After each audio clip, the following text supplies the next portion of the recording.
32, the only player in the history of the NFL to gain more than 2,000 yards in a single season with runs like this one against the Colts. That's powerful, graceful, and of course, his name is O.J. Simpson, and he began with ABC, and he's back with us where he belongs. And for both of us, it's what we've dreamed about for a long time, isn't it? Yes, Howard. It's certainly something I thought about. I must admit I'm a little nervous right now. I recall 14 years ago, Howard and I did the first press tour for Monday Night Football, and over the years as a player, I remember whenever the schedules came out, you look at the schedule to see if you had a Monday night game, and I recall the intensity of the game when we played on Monday night, and then the intensity that was showed on the field when I watched the Monday night game because of the fact that all the players knew their peers were watching, and I've been away from the game about 5 years now, and I couldn't imagine coming back, come back in a better situation than this. When they were playing the national anthem a minute ago, Gifford, I was never more nervous in my life. That was the only time I got nervous before a football game, and I was really nervous this year. The only reservation I have, Juice, is that you broke all my records at USC, but you didn't have to do it in one game. I wore 16, you wear 32. Does that make you 2 times better than I am? Evidently. You got a lot of numbers in that head, though. It wasn't very difficult to break Frank's record. What you're going to have to do is break him down the booth. Yes, indeed. Welcome back. Well, it's good to be back. I couldn't imagine working with 2 better teammates. I feel like I'm with Reggie McKenzie and some of the guys in Buffalo right now. And Dave Foley and Paul Lamalure and all the others. We shouldn't have brought it up. We've got a good one tonight. Yes, we do, for a preseason game. And we'll see, as we're going to take a look right now at David Woodley, the quarterback of the Miami Dolphins. There he is. And he's grown in confidence and enthusiasm because of his success a year ago, despite the Super Bowl loss. And we're getting ready now for the opening kickoff, the Dolphins against the Redskins. And it's our joy, and I mean this.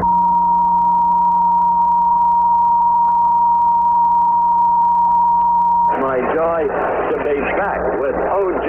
Simpson. Here's the giver with the kickoff. Not exactly a rematch of the Super Bowl, but the two teams are here, and we're live from RFK Memorial Stadium in Washington, D.C., ABC's NFL preseason football.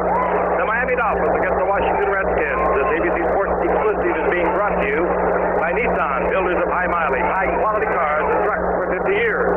Available at your Datsun dealer. By Budweiser, the king of beer. Reach for that distinctively clean, crisp taste that says Budweiser. For all you do, this Bud's for you. By Federal Express, when it's absolutely, positively necessary to be there overnight. And by Sears Roebuck & Company, coast to coast, you will find quality merchandise, a wide selection, fair prices, and dependable service at Sears. I understand you lost the video in New York, but I understand we are also back. We're glad you're back with us. Don Shula, they asked him if this was a rematch of the Super Bowl. He said you can only have a rematch when you're in the Super Bowl. Don Shula, however, likes to play preseason games. He likes to develop a winning attitude. And I think over the years, the Miami Dolphins have been right up there in terms of winners in preseason. John Riggins, 34 years old. He did it all last year. 600-plus yards in those playoff games. He was remarkable, Howard. He was, and I remember when a very wise man named Weed Eubank had a choice. For his first draft choice, he was then coaching the Jets. He took Riggins instead of John Brockington. Mr. Eubank will be honored this year in Oxford, Ohio, when they name the new stadium at the Cradle of Coaches. Weed Eubank Stadium knew what he was about. The Washington Redskins will kick off. Last year's Cinderella team, no one thought they would be there, yet over the course of the 9-game season, the playoffs, they were 12-1. That's the best record since Miami hung up a 17-0 back in 72. A little bit of electrical problems for you, but we are working on that. As you can see, the Redskins will be kicking off right to left. It'll be Jeff Hayes kicking off. Mark Mosley, who had that great record a year ago with the field goal kicking department, does not handle the kickoff chores. And for the Miami Dolphins, Fulton Walker with a very sore ankle that he hurt Thursday night in practice has dropped deep.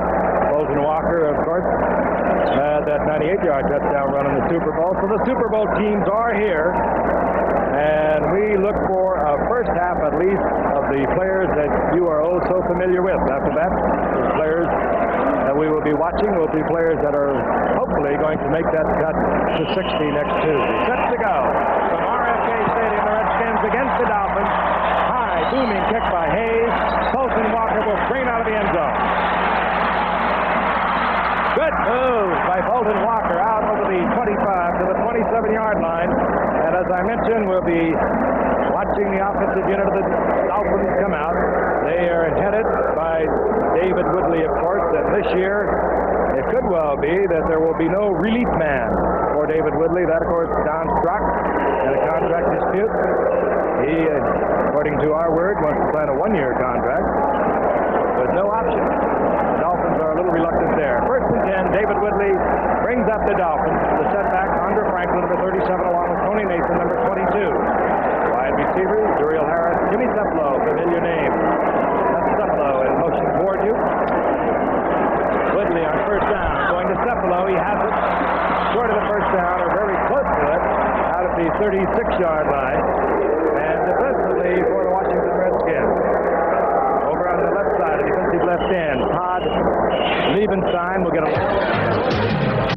out of the University of Nevada, Las Vegas, because Matt Mendenhall, the starter, walked out of camp the other day. They have not heard from him. Those are the members of the secondary. Noticeably missing back there is Tony Peters. And they are having trouble in the Washington Redskins secondary in the early going. Woodley to Cephalo. Tony Nathan left side, and he barrels his way out to the 39-yard line. He'll pick up the first down. Tony Nathan established himself a year ago as a first-rate, quality, all-purpose back. He's been fighting an injury in this preseason, but he's going to get some action tonight. I thought Don Shula did a good thing there. Even though they played two preseason games, I think everybody remembers, and especially the two teams here, remember Woodley's game in the Super Bowl, a horrendous game. So the first play he ran here was a pass play, and I think he felt a lot better about completing it. Miami has lost to Dallas in preseason. They lost to New Orleans. Washington lost to Atlanta. They beat Cincinnati last week. First down and 10. Woodley tries to get a little quick screen out to the left and batted in the air, and it was intercepted. Whoever's at the bottom of the pile is the Washington Redskins. He has the football. It could be Liebenstein. And the Washington Redskins, an opportunistic team. They get the early turnover. Let's watch again. Woodley trying to get it out to Duriel Harris, O.J. Yeah, it looks that way. I think Dexter Manley got up and got a hand on it and just popped it up in the air. And it's anybody's ball right here, but Dexter Manley, he came in, he really played the Super Bowl for him last year. I think he's bordering on All-Pro, and he beat his man. He just jumped up and deflected the pass. It was Todd Liebenstein who was there, getting an opportunity to play tonight because Mendenhall is not with the Redskins. Walked out of camp. 39-yard line. First down and 10. The Washington Redskins with the ball. Single back offense. The big man, John Riggins, left side. He's met there. They like to run left, and the broad Dolphins know it. And there will be maybe a half a yard loss. Now they'll mark it at the original line of scrimmage. We'll watch Joe Theismann work with John Riggins in that single back offense, so familiar to Redskins fans. The tight ends will be Don Warren and Rick Walker. We'll see others besides that. There is Joe Theismann. What a great year he had last year. Literally and spiritually the leader of these Washington Redskins. Look at the skill positions. And the big boys, the Hogs, they call themselves, and they are proud of that name. Second down, a little less than 10. Walker in motion, now doubles back. Theismann to the air. Nifty move by Theismann. Hook slides inside the 30. Could have stayed up for a yard. He'd have the first down. I think he'll be short. He did the wise thing, Frank. He knows who he is now, where he's at, what he's all about, and he's going to protect himself. Pettis, Baumhauer, Dover, Bocamper, Brzezinski, Evans, Rome, Dewey. Linebacker's a problem right now for a reason we'll deal with later. The defensive backs, a real problem. McNeil out, probably for the year. Clarence Harmon in now with John Riggins. Two setbacks, short yardage offense. Riggins, right side, bounces and taken once again. Bounced off one tackle, ran into the arms of Glenn Blackwood. It was Doug Betters first, and the Redskins will send out Mark Mosley, who last year was the best kicker the NFL has ever seen, certainly in percentage-wise. 20 of 21, set the NFL record, 23 straight. is the holder, and anyone who's ever kicked this football knows how important that holder is. Snapper, Jeff Bostic. The idea is to keep it low, keep it off the turf. Bison has a good hand. This one was partially deflected. That one partially deflected, and Miami gets the football back. They'll have the ball at their own 28-yard line, and we have a timeout at RFK Stadium here in Washington, where we will return in just a moment. A capacity crowd, RFK Stadium. First time since 1970 there has been a capacity crowd here at RFK for a preseason game. You're looking at David Woodley, the Miami Dolphins' second possession. They have marked the ball just inside the 32-yard line where it's first and 10. The Dolphins. No score. We're just underway. First quarter action. The quick toss. Tony Nathan, right side. And Tony Nathan, trouble with a hamstring and a very sore toe that Howard alluded to a moment ago. Does not make the cut. Good forming defense, Monty Coleman. One of those fine, really unheralded linebackers of the Redskins. Coleman, Okowitz, Rich Malott. It's entirely possible, Juice, that Coleman is the best athlete on this Redskin team. Remarkable. Yeah, well, he made a good play there, but the guy that they're really looking at in that secondary is Ken Coffey, and he's the guy that came up to force that play. Nathan wanted to go inside the block, and he came up from his safety position and forced him to go outside. Eddie Hill is in there, number 31 now. It's a setback for the Dolphins. Second down, long 9, movement. Redskins either had drawn off or they were offside. Woodley going deep, has a free one. Goes for Dan Johnson. Dan Johnson, a second-year man out of Iowa State, getting a long look tonight to see if he will become the third tight end for the Dolphins. And he comes down with a big one. This is one of the young men, and this is why seeing a preseason game has some value. This is a young man we want you to get a good look at tonight. He's the man who caused Ronnie Lee to be shifted to an offensive line position from tight end. Don Shula has the feeling that this young man has a very special talent.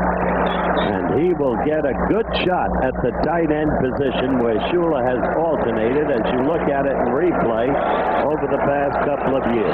Got himself 101, O.J., with Mark Murphy.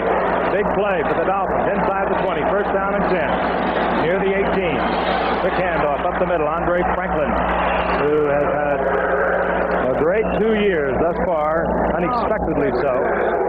Came in, second-round pick in 81 with a blocking reputation out of Nebraska.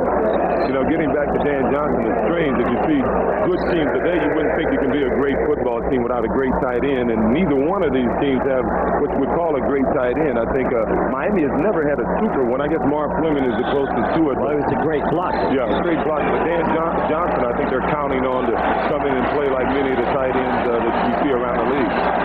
Gain of about 3, second down and 7, the ball inside the 15-yard line. Franklin again, left side, and Franklin surges down close to the 10-yard line. He'll get about 3 or 4 out of that, but it still could put Woodley back into the pass situation. Rich Malott again defensively.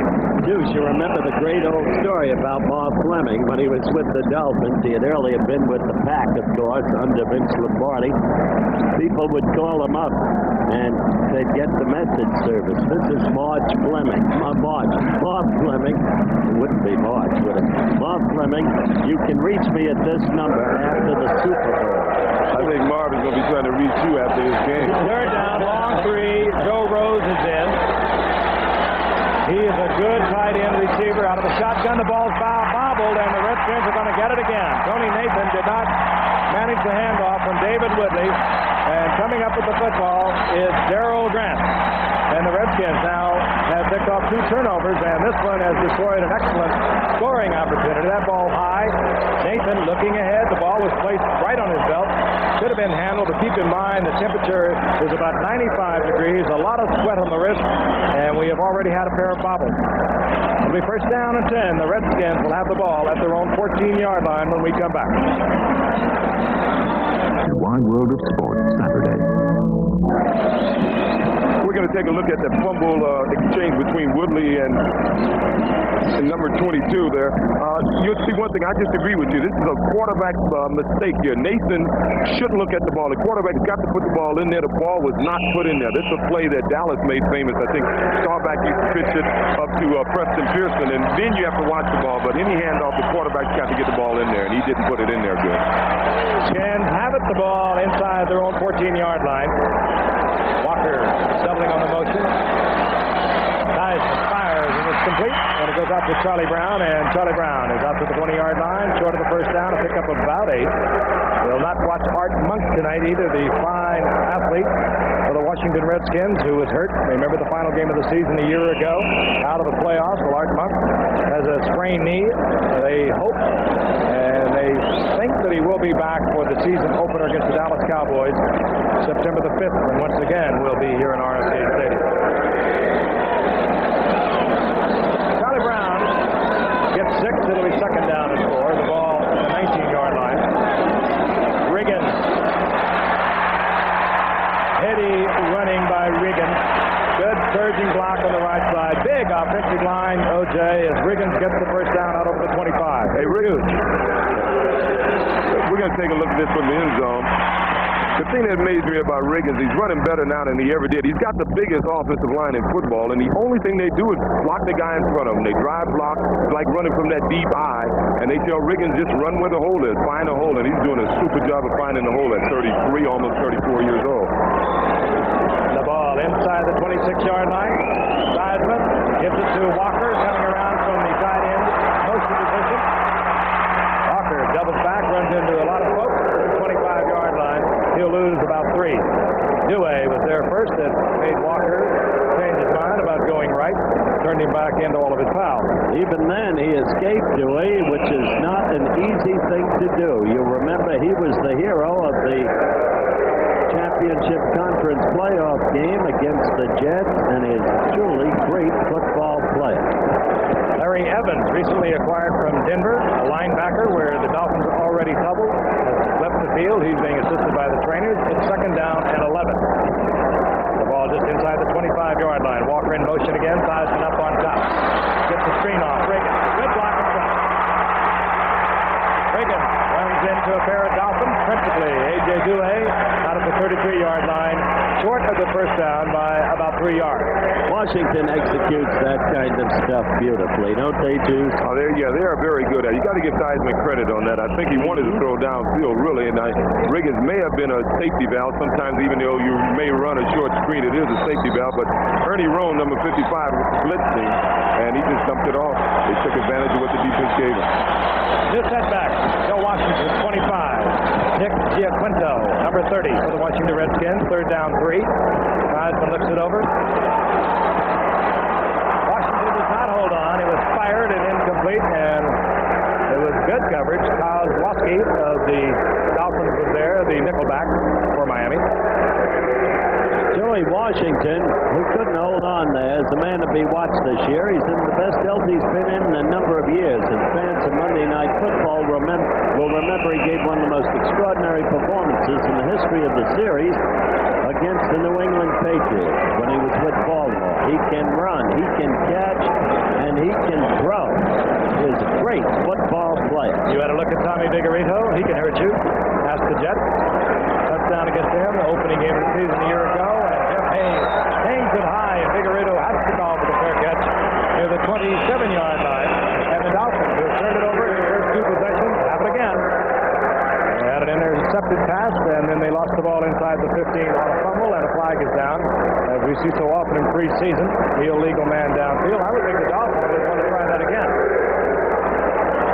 Good booming punt by Jeff Hayes, who seemingly has the job. Eligible man downfield on the kicking team, number 26. Declined a penalty. First down this way. I would have been surprised if they would have taken the penalty, because in the preseason you want to see what guys can do from the line of scrimmage, and all you can do kicking the ball is get guys hurt. 40-yard effort by Jeff Hayes, and Miami will have the ball back at their 27-yard line, 7:10 remaining in the first quarter. 2 families survive the high cost of loving as 2 marriages premieres Tuesday. That's Joe Gibbs, the coach of the Washington Redskins. Came to the team unheralded, but carefully cased through the years by Bobby Beathard, the general manager, who put together in a remarkable way this team, the true architect of the team. And Gibbs, now considered by many the way Bill Walsh was 2 years ago, a coaching genius. Gibbs. Woodley, single setback is Andre Franklin. This is Franklin, right side. Doesn't like it, moves to the outside. Good defensive effort. Moving up quickly from the outside is the number 1 draft pick. They are so high on here in Washington. That's Darrell Green, taken as a 28th player. Remarkable speed on this young man, O.J. 100 meters in 10.04. No, he's 10.08. He was the second fastest 100 meters in the world last year to Carl Lewis. And 20, over the 200 meters. That was something, too. Yeah, he's a good athlete. Incredible speed on the cornerback. You expect somebody like him never to get beat deep. He was probably around that 28th round because he's 5'7" to 5'8", about 170 pounder, but he's a great athlete. Darrell Green on second down and 12. Woodley. And Woodley gets out of a little bit of trouble, gets up close to the line of scrimmage, and he's dropped where it'll be third down and 12. Dave Butt defensively, along with Gerald Grant for the Redskins. You must remember that in the Super Bowl game last year, Miami actually led going into the fourth quarter. And then, as you look at Don Shula, he remembers it so well.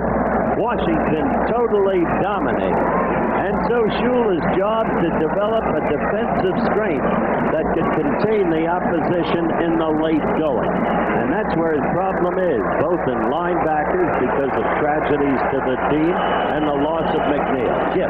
Shotgun, Woodley. Third down, long 12. Woodley has the time. And he had a good move by Jimmy Cephalo. Came back for it, just as he should have. But it's incomplete. He does not handle a high pass. Bernardine was covering fourth down, and Miami will have to punt. Let's watch Cephalo again. Bernardine providing the coverage, 32. Well, yeah, Cephalo put a real nice move, got him behind him. Too bad he wasn't running an up or a deep turn in. He could have made the reception, but he put a real nice move. He got open, but unfortunately, he beat his guy too well, and the guy was right behind him and saw him turn out. Just unfortunate he wasn't running a different pattern. Many teams, you see Oakland, some of the real good passing teams in the league, they'll have the option to turn in or out on that play, but evidently they don't have their timing down. They haven't played together long enough to be able to do that. This man, Reggie Roby, is averaging 54 yards in preseason. He does not turn this one over. Nelms moves up to the 35-yard line. He was all the way back to the 20. And Nelms taking on good coverage, hustling down there. Robert Sowell defensively for Miami. So Washington has the football back. Their own 35-yard line, 5:32, no score remaining in the first quarter. Tonight, one man shocks all the experts at last year's Super Bowl as Old Spice deodorant and antiperspirant presents NFL Classic. In the era of the passing game, a strange thing happened. A runner won the Super Bowl. Washington's John Riggins bulldozed his way through Miami's Killer Bee defense for 166 tough yards and a new page in the record books. He was on fire all day, adding his power and speed to a team of Redskins that came from nowhere to win it all. The Washington Redskins, first down and 10, the ball at their own 35-yard line. No score, 5:32 remaining in the first quarter. Riggins remains, single setback. C in motion, and Pocamper moved offside from the right side. I'm not sure, Frank. He may have been drawn off. 66 false start. That's it. Jacoby pulling Pocamper off. Pocamper reading it rather nicely. Picking up 5 yards. We talked about the linebackers. Of course, a couple of years ago, tragically, Rusty Chambers of the Dolphins was killed in a car crash. Larry Gordon this past June died of a heart attack. Steve Scholl was lost in an inter-squad scrimmage.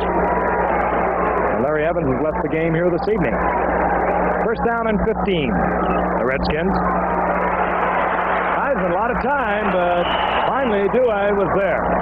Dewey, who moves along that line in a much more disciplined way than the Raiders' Ted Hendricks, but they use him in a similar way in the sense they like to get him into a lot of different positions.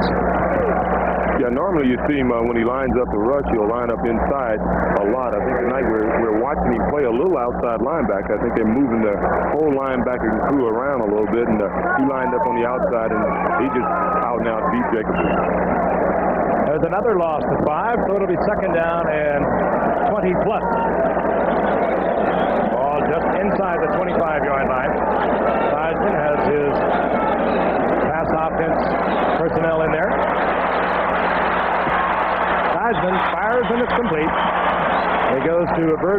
T, a third-year man out of Troy State, who's getting a long look tonight, as are a lot of players. These teams both up around 70 players by Tuesday. They have to be to 60. They have to be to 49 the Tuesday before the start of the season. That, of course, just determined this past week.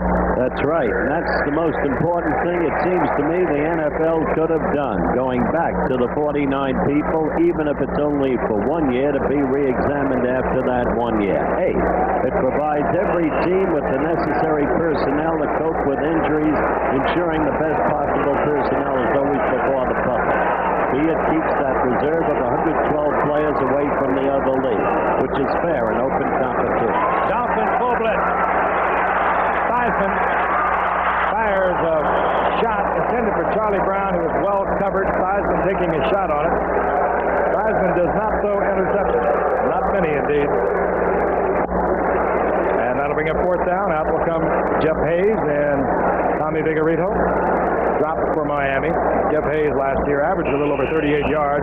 Not a deep kicker, but he hangs it high, and the Redskins have always been noted for their special teams. Good coverage. Hayes has already run off one kicker this year, Dave Smigelstein. It's another high one. It doesn't turn over, not long on distance, but here's Vigorito at the 28. And tightrope walking down the sideline. Vigorito. That's about 12, and Miami will have a first and 10. The ball out over their own 40-yard line. We still have no score at a sold-out RFK Stadium in Washington.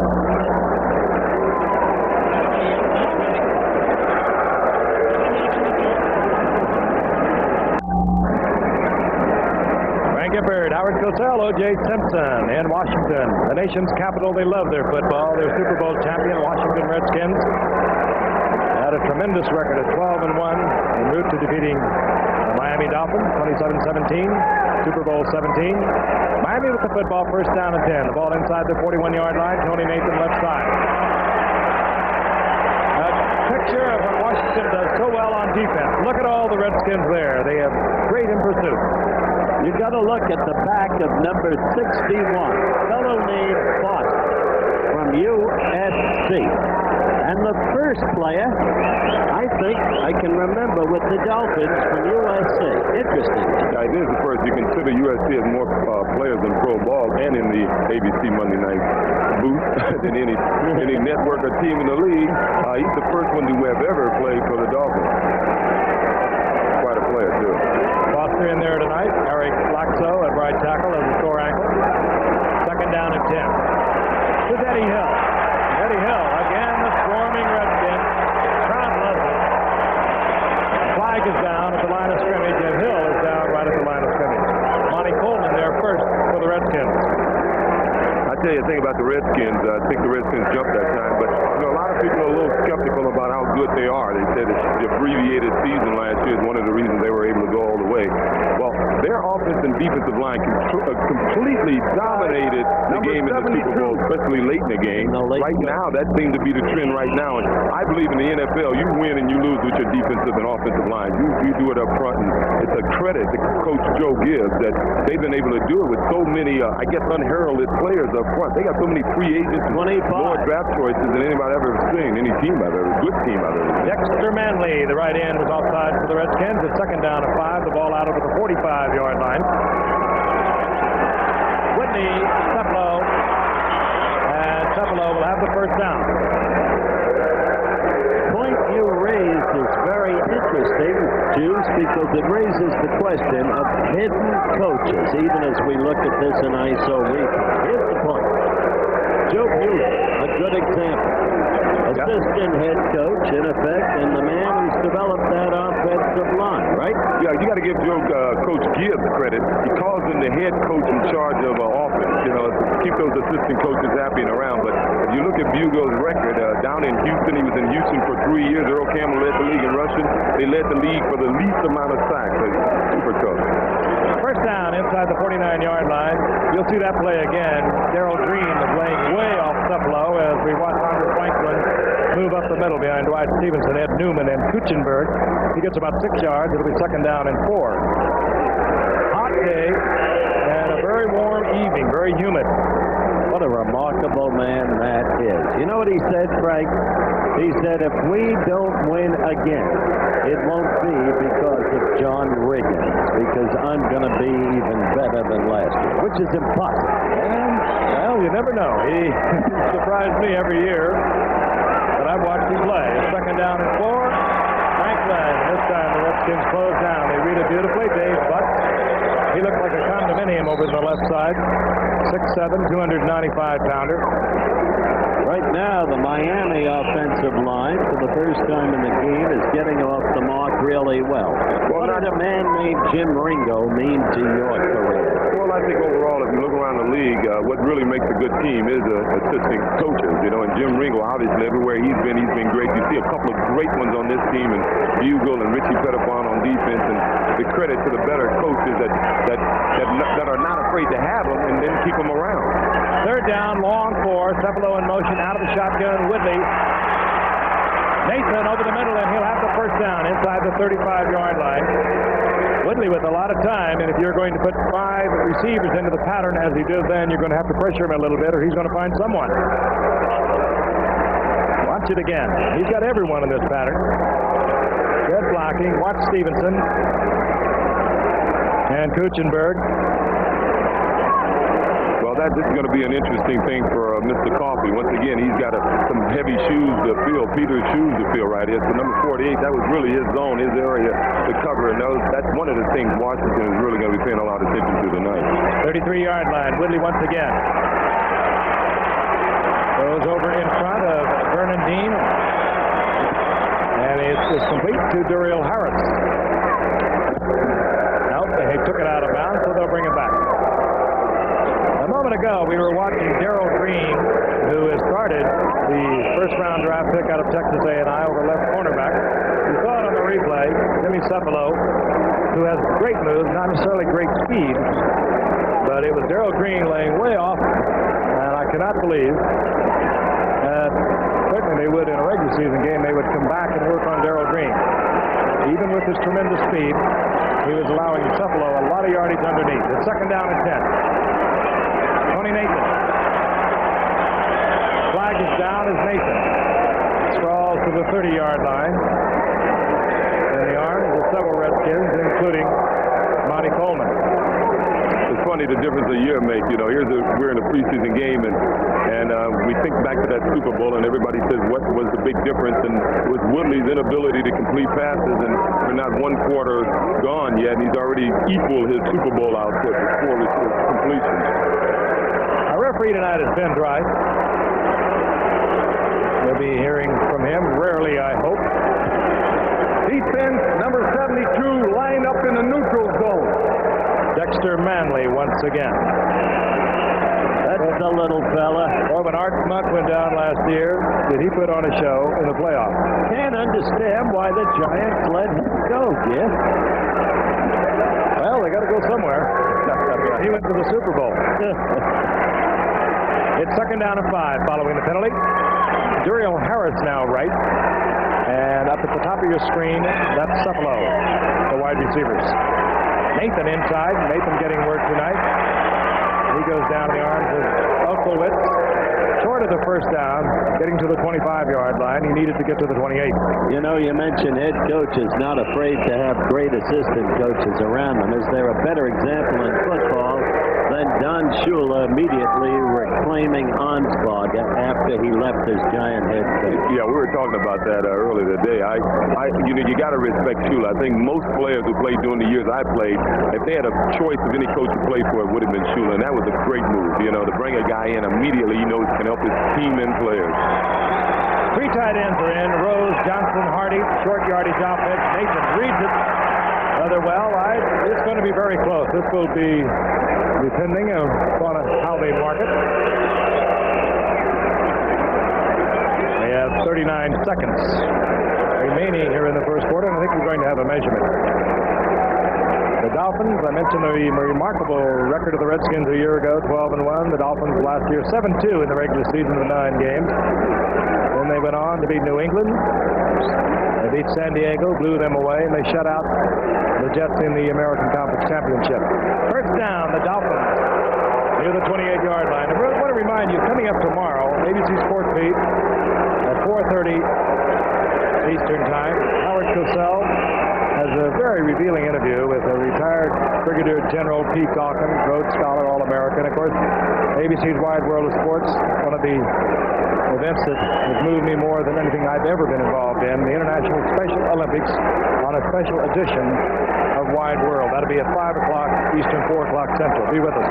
The show is one of the most sensitive and touching yet on the air, Frank, and I feel equally proud of General Dawkins.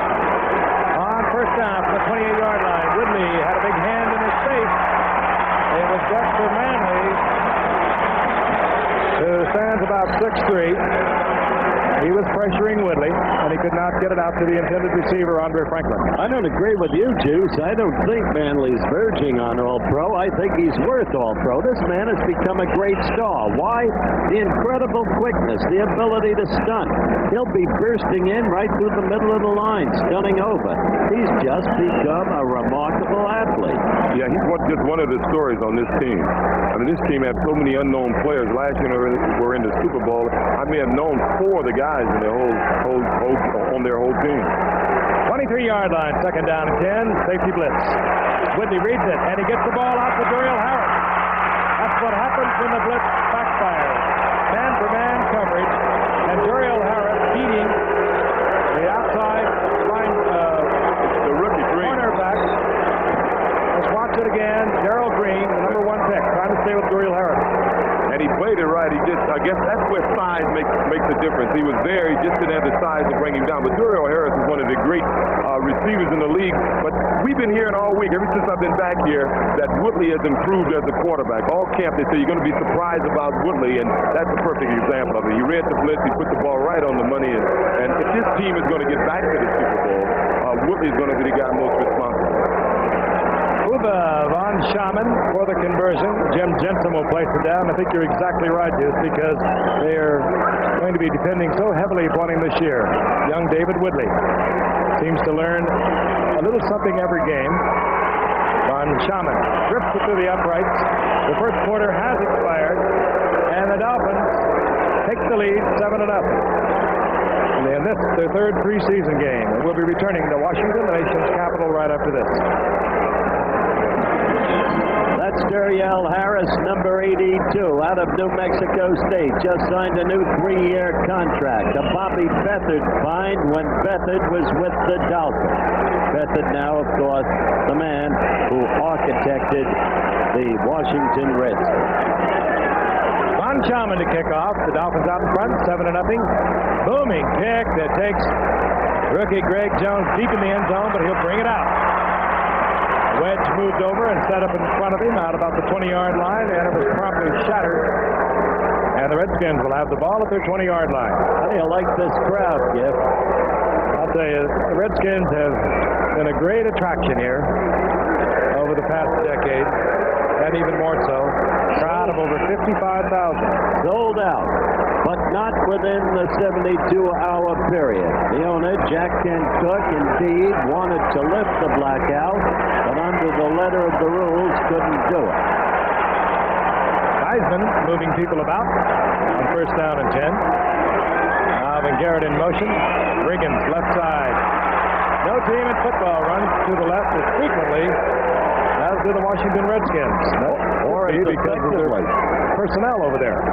Well, over the years, of course, the LA Raiders have done it over the years. They'd like the left-handed quarterback, and they featured running to the left. That, incidentally, was basically the same play that Riggins broke with a big touchdown in the 4th quarter in the Super Bowl. First quarter stats. Predominantly Miami in first downs, and in total yards and the passing yards speak for themselves.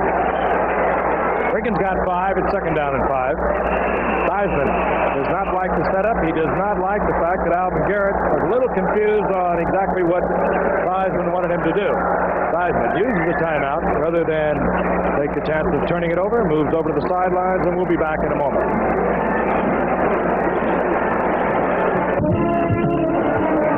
Early moments of the second quarter. Miami on top 7-0 over the Washington Redskins. New tight end for the Redskins, Clint Didier, second-year man out of Portland State. Ball at 24-yard line. That's Garrett who got it worked out. Riggins up the middle. Short of the first down as he moves to the 28. And now a flag comes in there late. Could have been a late hit or a little extracurricular activity at the bottom of the pile. Baumauer and Jeff Bostic were getting it on pretty good. Bostic, the center for the Redskins. Baumauer, the nose tackle. Ben Rice marks off a big one. I think Baumauer, who's used to mixing it up in there after the play was run away from him, he probably was screened off pretty good and it looked like he gave him a pretty good shot. Defense number 73, 15 yards. Baumauer. Another uncharacteristic of Baumauer. They usually catch the one who does it last, don't they, O.J.? Normally. The other guy got up to hit him. Good thing he didn't swing. He probably would have been fined also. 43-yard line is the first down following the assessment. Garrett a little early on the move, but there's no flag as Riggins runs into a whole bunch of Dolphins right at the line of scrimmage, and down he goes. It was Glenn Blackwood of the Blackwood brothers up there to make sure that Bob Brzezinski had Riggins in control. They got some job this year, Juice, the Redskins. Everybody will be looking for them this year where they weren't a year ago. Well, I don't think it is going to matter. You can't study a team like the Redskins because they don't try to trick you. They come right at you, and power is power, no matter how ready another team is. They're big, they're strong, they're fairly simple. Garrett in motion once again on second down. Long 9. Riggins out to the left side once again. Flag goes down as Riggins picks up 3 and goes down at the 47-yard line. I'm surprised at how many flags are going, but Riggins still amazes me. They say he came to camp probably in the best shape he's ever been.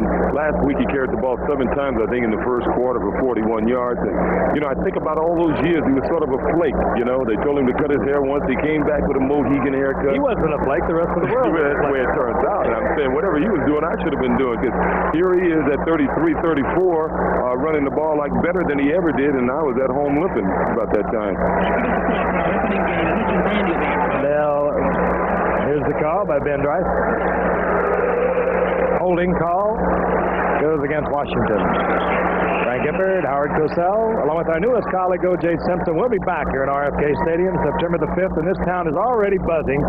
The Dallas Cowboys are going to open their season along with the Redskins. Howard and I will be here for that game. The grand old cowboy will be with us, Don Meredith.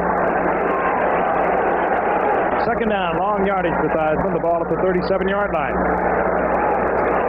Giaquinto in motion. Good move by Joe Washington to the outside. Hits back to the original line of scrimmage, and the big question mark, Howard spoke of it a moment ago about Joe Washington. A lot of knee troubles. He had it in Baltimore before he came here. He had arthroscopic surgery in both knees during the offseason, but he can add another dimension to your attack. Good receiver, good, quick running back, Joe Washington. Greatest individual effort we ever had. Wasn't that something? Third down and 11. Garrett in motion. Giaquinto moves into the slot, wingback position. Theismann, his rollout. Wide open field. Baumauer chasing him. Theismann goes deep to Charlie Brown. Good defensive play. Glenn Blackwood, and the crowd wants a flag. I think it's debatable. I think they say if you go into the ball, you can have body contact, but it looked like he hit him a little before the ball got there. Here we go. Well, this is Glenn Blackwood. And right there it appeared that indeed he had been pushed off. But I think he was going for the ball and also the head of Charlie Brown. See it again, reverse angle. But judging by the pass that Theismann threw, maybe the official felt it was anybody's ball. It was a free ball. But he still hit him. They're going to be a little more lenient this year, as a matter of fact, on the defender having the opportunity to go for the ball. If you look at Jeff Hayes on for the punting duties for Miami, Tommy Vigorito is deep. Jeff Hayes for Washington. This is Vigorito. Fair catch, called for, executed at the 15-yard line. I'll tell you, Vigorito's changed. He's grown maturely cautious. In the past, he'd take anything and try to go with it, often fumbling. Well, 2:20 remaining in the first half. RFK Stadium in Washington.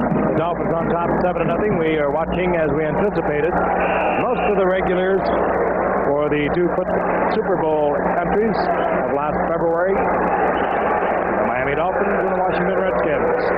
We'll see, quite certain, wholesale change of personnel in the second half as coaches look for talent before the cut on Tuesday. First down and 10, Miami with the ball, 15-yard line. Franklin, right side, gets a block from Kutchenberg and a good one. And good defensive effort there on the left side. Coming up quickly was Curtis Jordan, along with Gerald Green. Kutchenberg will go on forever, Juice. He's incredible. Yeah, he knows all the tricks. That was the old play he used to run with Zonk all the time. They step into the line and they try to bounce it out there a little bit. And Cooch really didn't make the block, but he's so experienced. Once he fell at the guy's leg, he started rolling. You know, he really didn't get there to make the block he wanted, but he was effective because he rolled on the guy. That comes with experience, all the little tricks. Here's again a couple. It'll be second down and 8. Ball just over the 17-yard line. Franklin pulls ahead. Out over the 20, close to the 22 on the surge, and then they took him back to the 20. You watch Giesler on that play? No, I didn't see him. I was watching Hardy. You know, Hardy went in motion on that play, and they tried to double the nose, man. And I mean, nothing on earth would get me to play on the nose today. Those guys are always trying to go against 2 or 3 guys, and Butts does a pretty good job in their form. But the play that Dallas, I guess Pittsburgh ran it a lot against Dallas in the Super Bowl down in Miami, where they put that tight end in motion and have him double on the nose guy, and everybody seems to be running it now. It's amazing how the good teams all start to emulate one another. Third down, long 2. Would be 5 of 9. They'll keep it on the ground. Tony Nathan will have the first down out over the 25-yard line. Tony Nathan looking well tonight. Again, he was troubled with a hamstring and a toe in the early going of the preseason. I don't think anybody knows more about the importance of offensive line play than you, because of the guys you had in front of you. And right now, Miami, which through the years has had great offensive lines, is beginning to get off the mark effectively. Go back to Monty Clark's days. Yeah, they've always been incredible inside, you know, from the Langer, Kutchenberg, little days, and now they got a guy named Stevenson. If you watch him, 57 in the middle of that line, I think he's going to be an all-pro real soon. Maybe the best in the game today. On first and 10, Whitley's back. A delay to Nathan. Working his way out of the backfield and across the middle to the 35-yard line, short of the first down by about a yard. Flag is down deep in the backfield. It could be a holding call. That's usually where we see that. So a 9-yard pickup is wasted as they bring it back. Warm night. Very warm night. Howard doesn't sweat O.J. He recycles. That's telling it like it is. I love that picture on that side. Holding number 64. Yeah, a lot of airbrush on that picture, Howard. Air chisel. Ed Newman was holding. And they have backed the Dolphins up to their 15-yard line, or just inside the 16. I'm surprised Ed is playing, because he hasn't been that well. He's coming off season knee surgery. Again, he has the time, and he has the receiver, Cepalo. No, he took it out of bounds. I don't know if he really took it out of bounds or not, but I'll tell you this. Having a hand in convincing the official was Mel Kaufman, number 55. He called it before the official. Watch. They're giving Gerald Green a workout, O.J. Yeah, I was just thinking he's getting a workout out here. He was beaten on that play, and of course we saw him not really get beat on the slant in, because it's almost impossible to stop a quick slant in, but he should have made the tackle on that touchdown play. But I think Coach Gibbs is sort of happy they're working on him now, because it doesn't do a rookie any good if you put him in the game and nobody throw any balls in his area. So even though he's getting that beat, I think it's good for him that they're throwing at him. Better now than September the 5th and Tony Hill. Second down and 20. Whitley going deep, looking for Duriel Harris. Almost picked off. Bernadine had it all the way. I I think every fan in America saw from game to game the development a year ago of Vernon Dean. They worked on him, they worked on him, they worked on him. By the end of the year in the Super Bowl, the young man from San Diego State seemed almost invulnerable. A great athlete. His Duro Harris was never, on a reverse angle here, was never really open on this play. Vernon Dean's with him all the way.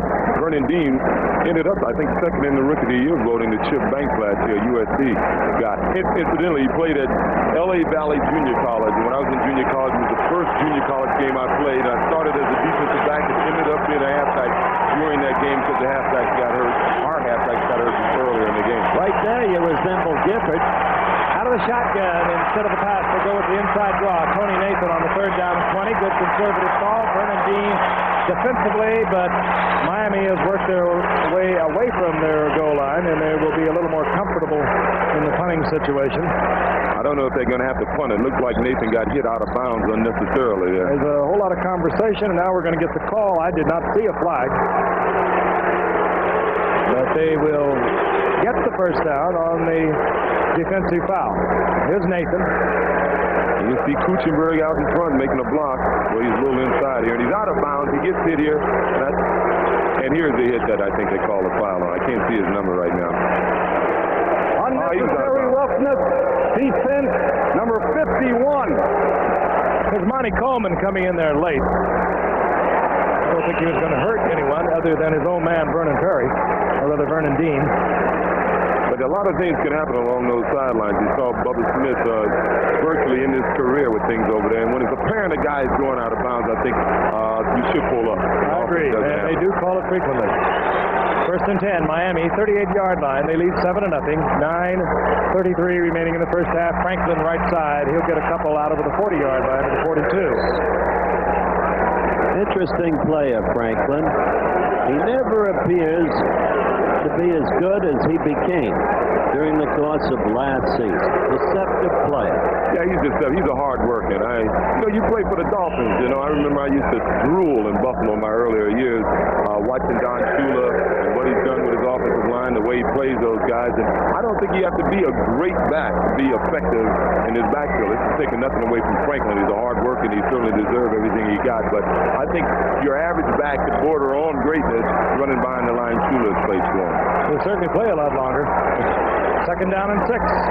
Woodley crossed up with his receiver. On the outside, it was Vince Heflin, and he was not anticipating the ball. As a matter of fact, he was trying to make a block on the defensive back who was covering him. And that's what you get when you change a lot of personnel, and we are starting to see that here in the middle minutes of the 2nd quarter. Yeah, but he's going to get a little extra heat because he was on the team all last year, and he's the only free agent to make the team last year. And when a guy's been around all year, you expect him to know the plays, I mean, everybody makes mistakes, I get you, but when he's one of the guys bordering on leaving here, and I'm sure he's going to get a little heat this week. 3rd down and 6. Dolphins at their 42-yard line. And little switch up there again. Teflo was offside, but he got back, no flag. Whitney, Joe Rose is there, and Rose gets the first down, and now, well, it would look like a flag, but it was actually Joe Gibbs' hat going into the air, and Whitley was shaken up. You saw him wait a long time before he delivered the ball. It looks like perhaps had the wind knocked out of him. I'll tell you, he holds it a long time, Juice, until Joe Rose uncovers.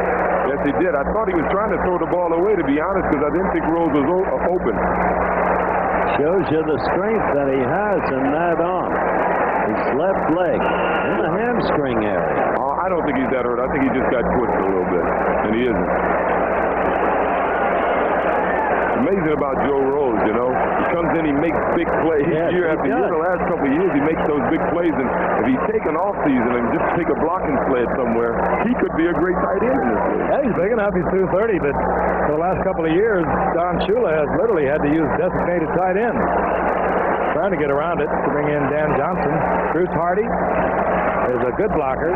Rose, and then there was Ronnie Lee, who now, as we said earlier, has been transposed to the offensive line because of Dan Johnson's development. Look at that stat. Dan Marino is in at quarterback, the rookie from Pitt, first-round draft pick of the Dolphins. Woodley's going to get a breather on the sidelines. He might be back, he might not be back.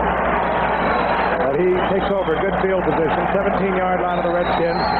Hands off to Nathan, who's still working along the line of scrimmage. He perhaps checked out a couple of yards, and Woodley comes back onto the field.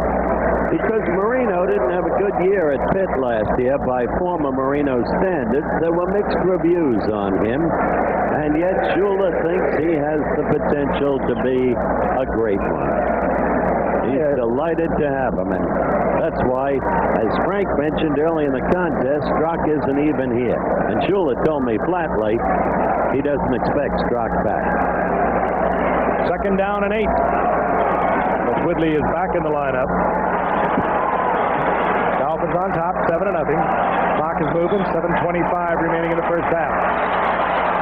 There's a flag down, and we're going to have either offensive or defensive interference. Juriel Harris was working back deep. I think it may maybe be Tony Nathan. He may have pushed off. It's going to either be on the linebacker or Tony Nathan. They look like they had a little contact that time.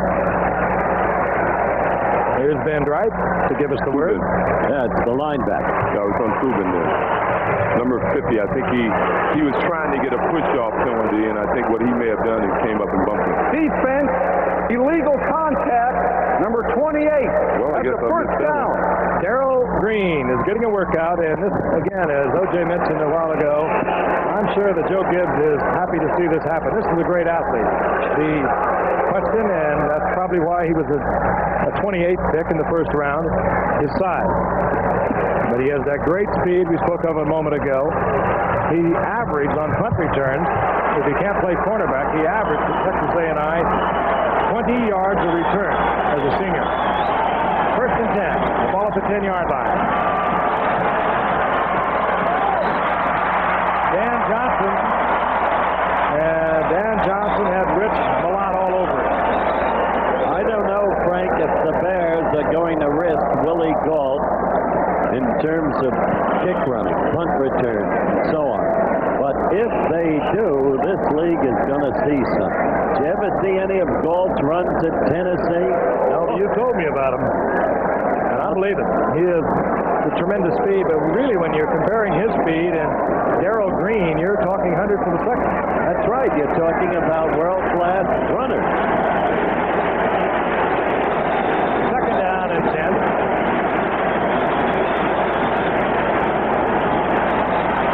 Eddie Hill,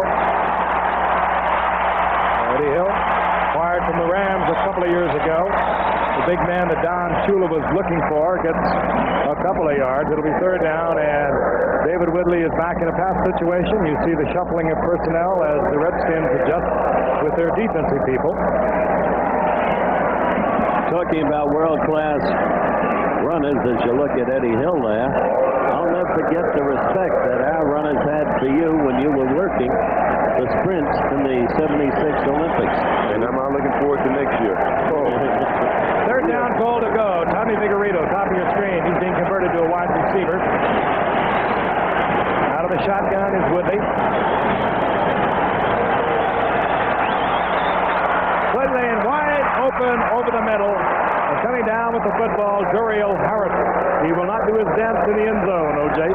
No, he won't. But you see why he got that new 3-year contract. They couldn't afford to let him out here. And they're taking advantage of this problem that Washington is having in their secondary. He did a head fake on Vernon Dean, wiped him right out. Now Vernon Dean is finally getting back in the shot. Hey, you got it inside out. Somebody like Juriel Harris down there. Dean had no help.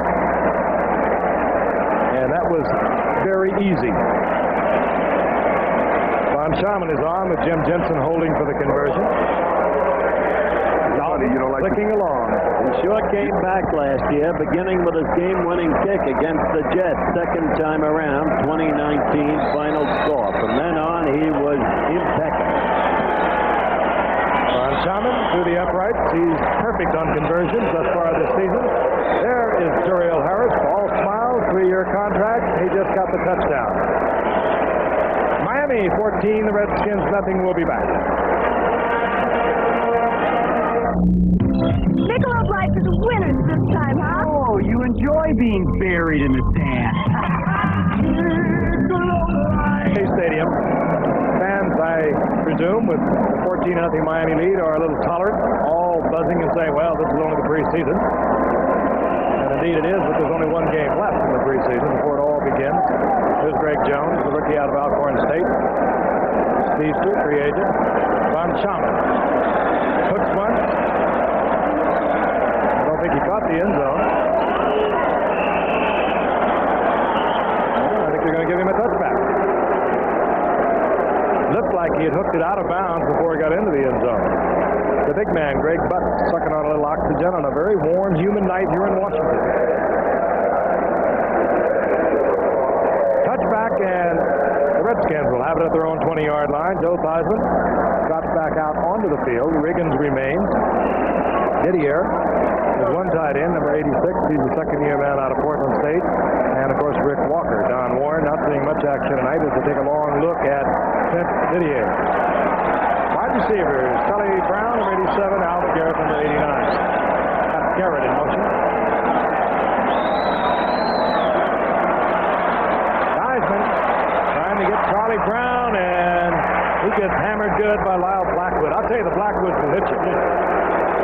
I don't know what their daddy did to them when they grew up, but they sure learned one thing. They like to run into folks. Yeah, they're tough. When you think about two guys like this, two very physical football players playing against one another, and they played against each other once. I think Lyle was in Baltimore, and his brother Glenn had to block him on a punt return or something. Wiped him out. Wiped him out. Lyle had a knee injury and needed knee surgery after that. Probably only put one chair at dinner when they were little. That's why they put them on the same team. I think the family insisted on it. 20-yard line, second down and 10. Redskins working with 6 minutes on the clock. They have 2 timeouts remaining. Theismann had to waste one. Theismann, typical Theismann to Alvin Garrett. Now you tell me how a little short guy like this, you can throw the ball high like that, can go over a defender and touch the ball. He took it out of bounds, but it's worth looking at it again. I can tell you, he's a great leaper. I used to see Joe Namath and Sauer throw this pass. When a guy is covered, especially with a defense like small, number 48, with his back to the quarterback, they throw the ball short. Throw the ball right at the defender's head, and there's nothing the defender can do about it. You wouldn't expect a little short guy like to try that pass with a little short guy like Alvin. They bring him back, and it'll be third down and 10. Garrett now, bottom of your screen, just see the top of his helmet. Theismann will put it up once again. Looking for Garrett, and picked off is Lyle Blackwood. And his brother got out in front of it, Glenn Blackwood, and Lyle Blackwood, with no flags down, brings it back inside the 20. 2 quick points to be made here as we look at an end zone replay. Item 1, the Redskins didn't win a single preseason game last year. All they did was win the Super Bowl. Item 2, traditionally, Don Shula, that was a bad pass. Don Shula has been great in preseason games, but this year he's lost the first 2. They're 0-2, and Shula wants a victory here, preseason game or no, for a variety of obvious reasons. 5:51 in the first half. That's not the Joe Theismann. Now, he did not even see Lyle Blackwood coming across from his free safety position.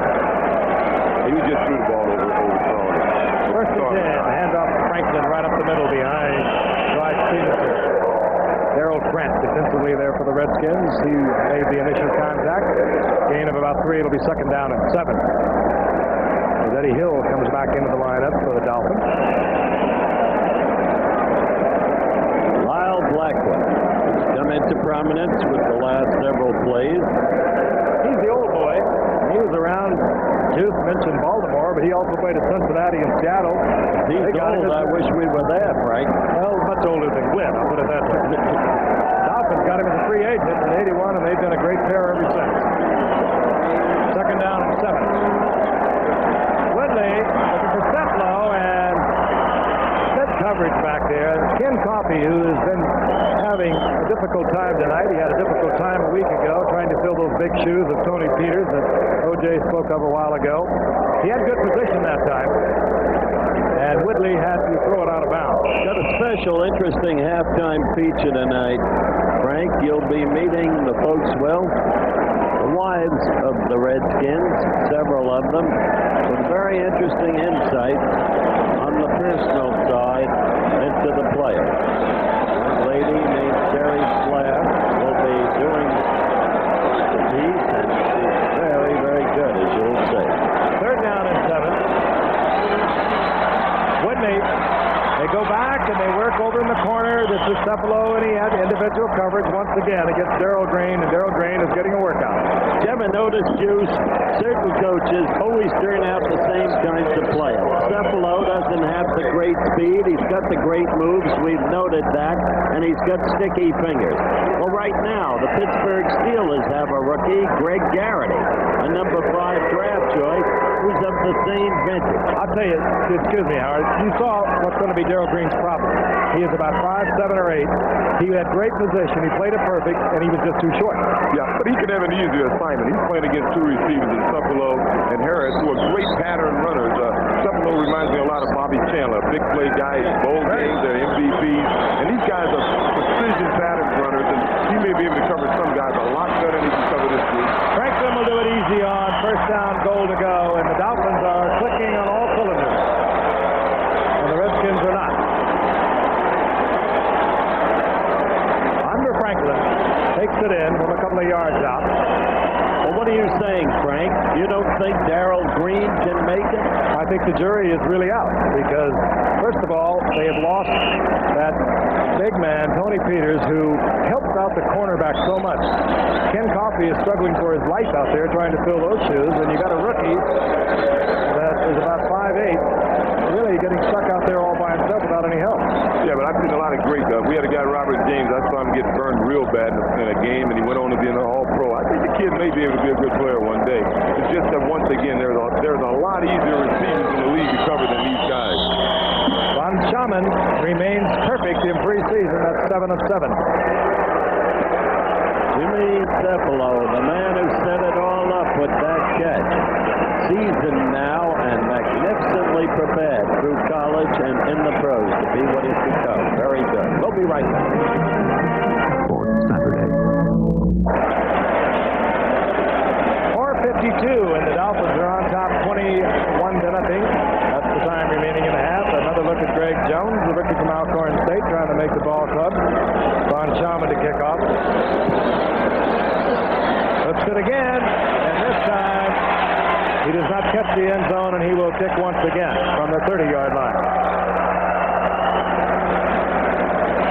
Uwe Von Schaman. How about an NCAA promo while we're waiting here? How about one? How about Saturday, September the 3rd, the season premiere? It'll be live, 9 o'clock Eastern time. That other school, OJ, across town, UCLA against Georgia. UCLA, of course, the defending Rose Bowl champions. They beat Michigan 24-14, 10-1-1 in '82. Georgia, the last time they played was 1943 when Georgia beat UCLA 9-0 in the Rose Bowl. So it's going to be UCLA and Georgia on ABC. Season premiere of the NCAA college football schedule coming your way September the 3rd, 9 o'clock Eastern. It'll be interesting to see what kind of team Georgia got without Herschel. I maintain that for the last 3 years, they played about as good a football as you can play. And much like Miami, of course, Herschel is one of the great running backs you'll ever see, one of the great athletes you'll ever see. But like Miami, I think any competent back will do a job in that backfield because their offensive line the last 3 years has been incredible. You're right. Don't forget when you called me up from the coast and said, keep your eye on a kid on UCLA named Freeman McNeil. Boy, were you right about that. Greg Jones awaits Uwe Von Schaman's kick this time. Von Schaman kicks straight away. And here comes Greg Jones to the 25-yard line. So the Redskins have 4:39, 2 timeouts remaining, and they're down 21-0.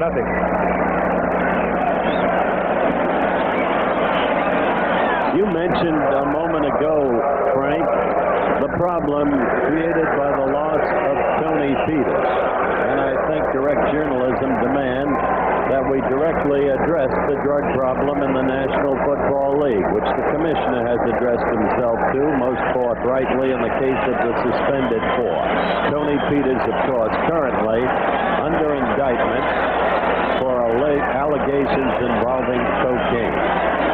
On first down and 10, Theismann looking for Harmon in a delay out of the backfield. Clarence Harmon gets the first down out of the 40-yard line, close to the 43. Larry Evans is back into the ball game at linebacker, and he makes the stop there, and the Redskins pick up 16 yards.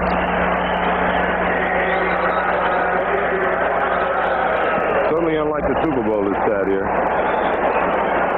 Juice, you played in this league.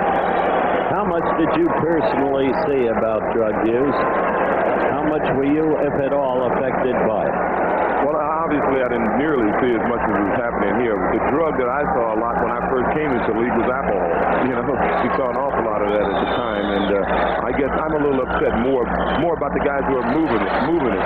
Oh, great. Good catch to Charlie Brown by Theismann. I think he was out of bounds. Team of his own.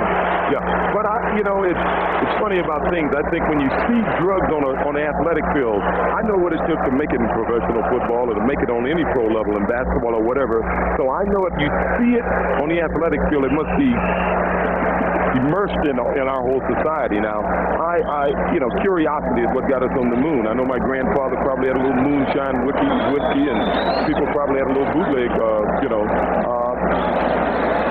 that doesn't worry me so much. I think the players will grow out of that. They see the bad things that are happening right now with some of the people who have had a problem with drugs. But the main thing is the guys who are moving it, the guys who are involved in actual selling drugs. I think the league is doing the right thing, and they're dealing real harshly with that, and they should deal harshly with it. Theismann had one-on-one against Fulton Walker with Virgil C. Earlier you saw Charlie Brown. It looked like a completion, but he came down with only 1 foot inbound. So we had a 2nd and 10, and Theismann misses Virgil C. Theismann would like to get something happening here tonight. I guess at this point he would, Frank, but I'd have to say, looking at these teams tonight, with the recognition that it's just a preseason game, Miami came into this game the more motivated team. Theismann 3 of 12, 32 yards, 1 interception. He's going against the NFL's #1 defensive team of a year ago. He's looking over a 3rd down and 10.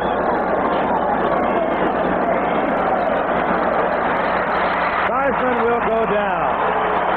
Doug Fetters from the left side captures Theismann. He had a receiver that was trying to get deep. Was there. Jeff Hayes comes on with 3:32 remaining in the first half, and Tommy Vigorito will drop on the 4th down. Vigorito doesn't have all that blinding speed, but he has a great sense about where he is on the return unit. Had a 59-yard return against the Jets in the season opener a year ago.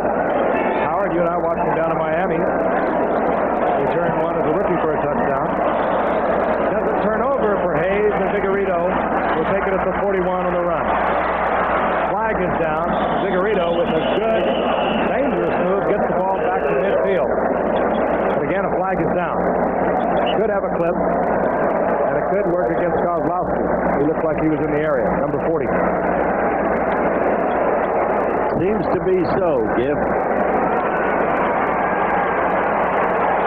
So another disappointment for the Dolphins, but they are on top 21-0. Well, the Dolphins are certainly the most motivated team. And normally when you have this Super Bowl so-called illegal block. Receiving team number 40. Super Bowl that ends up winning the game, because they're a little more motivated. I think Washington having a little problem with their defensive secondary, and they'll straighten it out in the second half, and we should have a pretty good game there. Maybe. We'll be right back. Scores. The Yankees 8-0 over the Angels the 3rd. Boston leading the Blue Jays 6-4 the 5th. The Birds have won the first of 2 from the Royals, but trail 1-0 in the 2nd. Cleveland over Seattle. Milwaukee red hot, leading 1-0 in the 2nd. Chicago Texas tied 1-1, game 1, 9th. Detroit, Minnesota, zip 1st. National League, Atlanta breaking its slump, win. Cincinnati leading the Bucks 2-1. Houston, St. Louis, not it, zip 3rd. 2:59 remains in the half. Miami has scored each of their last 3 possessions. They have the football, 1st down and 10, following the clip assessment at their own 33-yard line.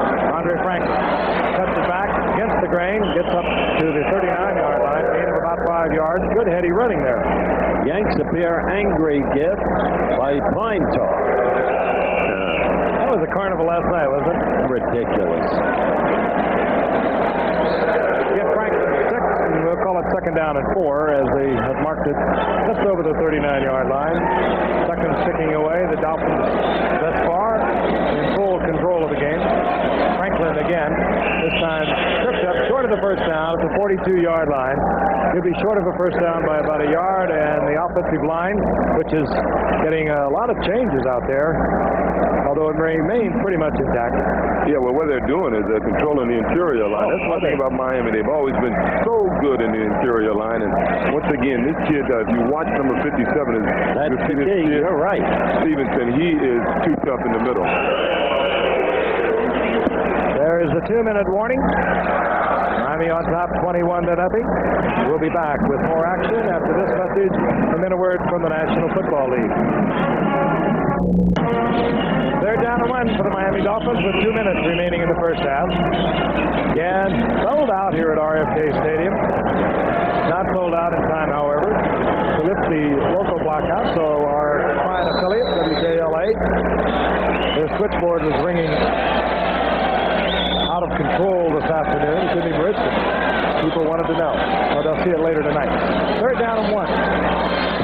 Franklin, big hole, gets the first down to midfield, and Newman, Stevenson, Kuchenberg, Giesler, and Roy Foster doing a great job. Right behind Stevenson. Right up the I middle. remember last year, Merlin Olsen of NBC called attention to the growing greatness of Mr. Stevenson, and he was absolutely right. Funny thing, a guy can develop like Stevenson, but in this league, Giff, as you know, let's watch. First and 10, and Woodley has to put it out of bounds. In this league, Giff, a guy makes all-pro at center, as in the case of Mike Webster and Joe Field. Mike Webster to the Steelers, Joe Field to the Jets, and they go on forever. And the new guy never gets a chance to break in as all-pro. I would say it's the hardest position on the football field to break in as a all-pro to get the incumbent out of there. But, you know, he's got a benefit of having two virtual all-pros on both sides of him, and Ed Newman and Bob Kuchenberg, and that's made his transition a lot easier. We've been talking about Darrell Green and the Washington secondary. Obviously, he'd be a little better off if Peters was back there to help him out a little bit. One more night, we'll break him out. Midfield, second down and 10. Shotgun for Woodley. It's a completion, and it is Vigorito, who, as I mentioned earlier, has been moved to a wide receiver this year, and he was up over the 40-yard line when they drove him back. He's close to a first down. Clock still running. And now they have stopped it. And it is a first down. With 1:06 and a hurry-up offense by the Dolphins. They called their play while the officials were figuring it out. No huddle. Woodley from the shotgun on first down. Very fine effort. And they continue to work on Darrell Green as Jimmy Cephalo just a drive. Took Green, caught him on his step to the inside, broke it to the outside, and Woodley timed it out beautifully. That's the discouraged young man. Watch Cephalo again. Cephalo had him beat almost immediately. The kid is falling for every first fake. You know, Frankie said something earlier, and you may have been right. A guy getting beat is one thing, but he's having trouble making the tackle after he's been beat. He made the tackle there, but Cephalo came very close to breaking it. He's just having a tough night. He'll get better, but his size may hurt him in the long run as far as the physical side of the game. He's getting a year's work tonight. First down again. And once again, Woodley gets Nathan out of the backfield. Nathan kills the clock with 49 seconds, stepping out of bounds, short of the first down. We talk about Stevenson, but I think, well, we are aware that when they go to the shotgun, the Dolphins go to the shotgun, Stevenson comes out, and Mark Dennett comes in for the snap. Nothing wrong with Mark Dennett. He Not can at all. play for most teams. The only reason Stevenson is in there, perhaps, is that Dennett got hurt a couple of years ago. Nathan took the calculated risk, killed the clock, short of the first down at the 19-yard line. It's second down and 2.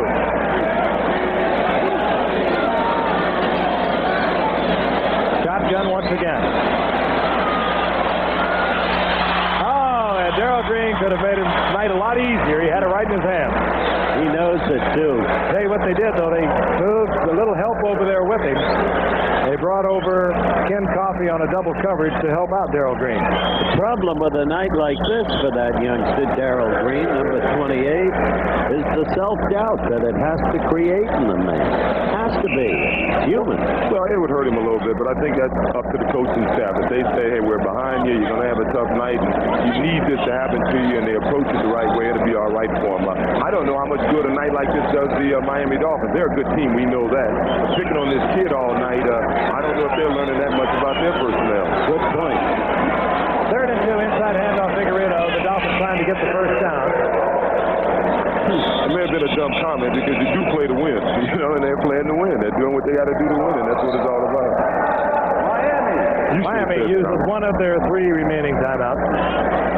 I get a kick out of Shula, don't you, Frank? When we show him in a sideline shot, as Chet Forty is doing right now and just did previously, he's still pushing. Well, he should be pushing. He's got a big second half coming up. They've been leading in both preseason games thus far, and they've lost in the second half, and that means you don't have much depth.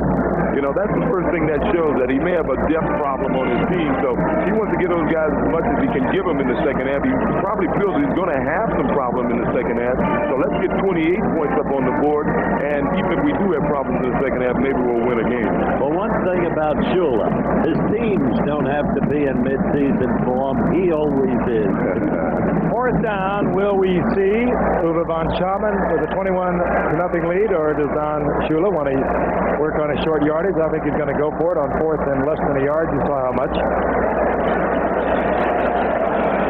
I'll tell you, that's the kind of kid who's not happy over this situation. Preseason game or no. Let me interrupt that. Theismann is the kind of guy, he's so animated when he does something good that, if you're a fan of his, you got to respect his ability, but it kind of turns you off, kicks you off as a player, So it's, it's like you really want to get him a lot. So I'm sure there's a lot of guys around the league like seeing him like that a little bit, When he's up, he's good, he's talented, but sometimes he can be like 2 hours.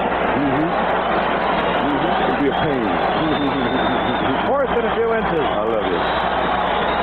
The 3 tight ends are in, and Woodley makes the attempt himself. I think the Surge will carry him for the first down. Seconds ticking off the clock, and the Dolphins have 2 timeouts remaining. He got it on second effort, kid. Following, and we've been talking of Dwight Stevenson, is Woodley, Ryan Schutzenberg, and Stevenson. The first down is at the 18-yard line. They're running it thin, Juice. I don't understand this. I don't either. And now they finally took a long tick off time. about 10 seconds, and then Woodley is aware of where his situation is, and boy, Shula doesn't like that. You look at the disgust written into his face. I'll tell you, they lost the 10 full seconds. That's right. They still have 1 timeout. That's what preseason is all about. That's not typical of a Shula team, I'll tell you that. This young man's been there 4 years. So what happened?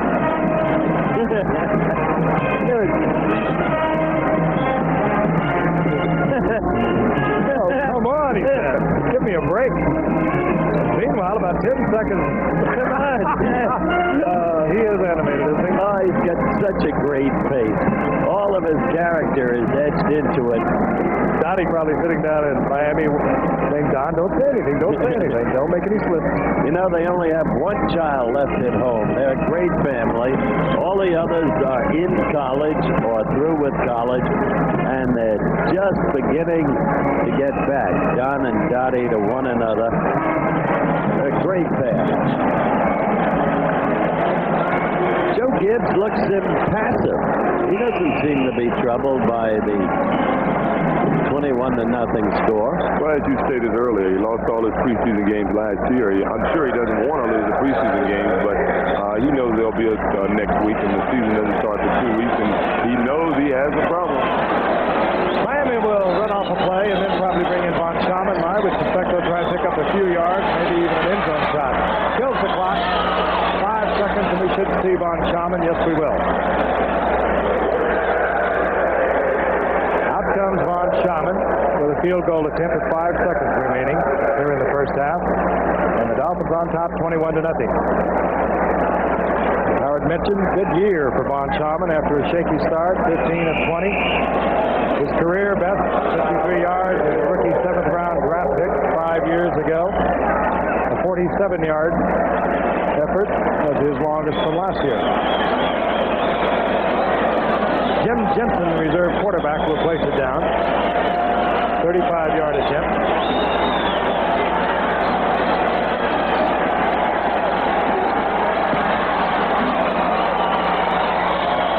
And Von Schaman splits the upright. The Dolphins move out by 3 more with 1 second. We will have the kickoff. So at the moment, it's a rout. And not a happy augury for the second half when, as you, Juice, and Frank have noted, we will see all those new faces struggling to beat the next cutman. I think it'd be more of a gradual change rather than a wholesale change in the second half. Both teams only have 1 preseason game remaining, and Washington will play their next one August the 27th in Buffalo, and then their next game will be this one. Is this town upside down or not over Dallas coming to town September the 5th? I think they may be looking at a different Dallas team than we saw last year.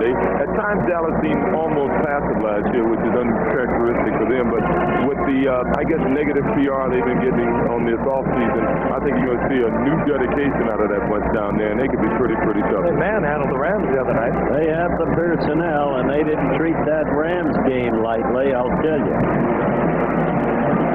Well, that's a nice plug. ABC World News Tonight with Peter Jennings as our new anchor man. Peter, who's worked through a number of Olympiads with us, Skip. Munich, Montreal. And that was Darrell Green, who was up close, killing the clock, killing the first half. Dolphins on top, 24-0. And we'll be ready with our halftime features after this message, and then a word from our local station. Stay with us.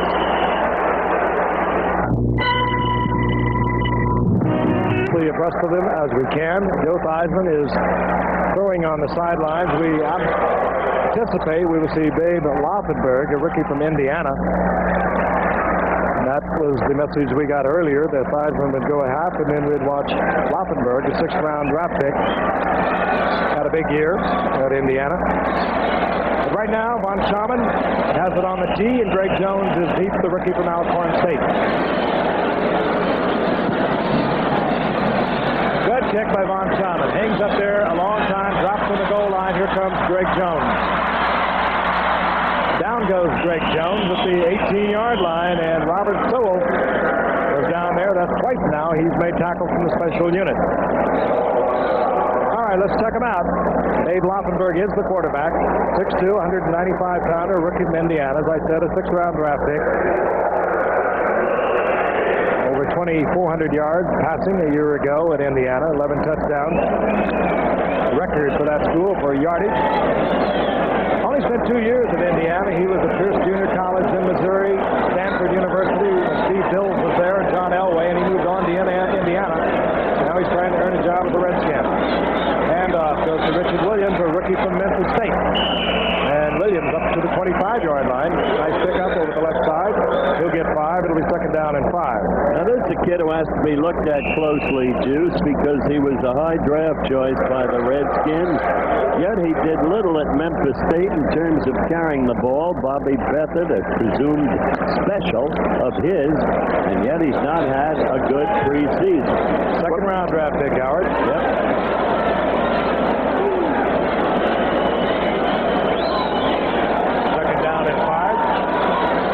In motion. Laufenberg will put it up. Fires to Rich Walker. And Walker just carries Kozlowski for the first down, or very close to it. Yes, he has it. Rich Walker, he generally is the motion tight end of the dual tight end offense the Redskins employ. Laufenberg getting plenty of good time. That's kind of nice when you throw your first for the Redskins to have an opportunity to drop back and be comfortable. He did have a little sidearm delivery to it. Yeah, generally when a guy's throwing his first pass, he likes something nice and safe. And I don't think you can throw a pass much safer than that one. 1st down and 10.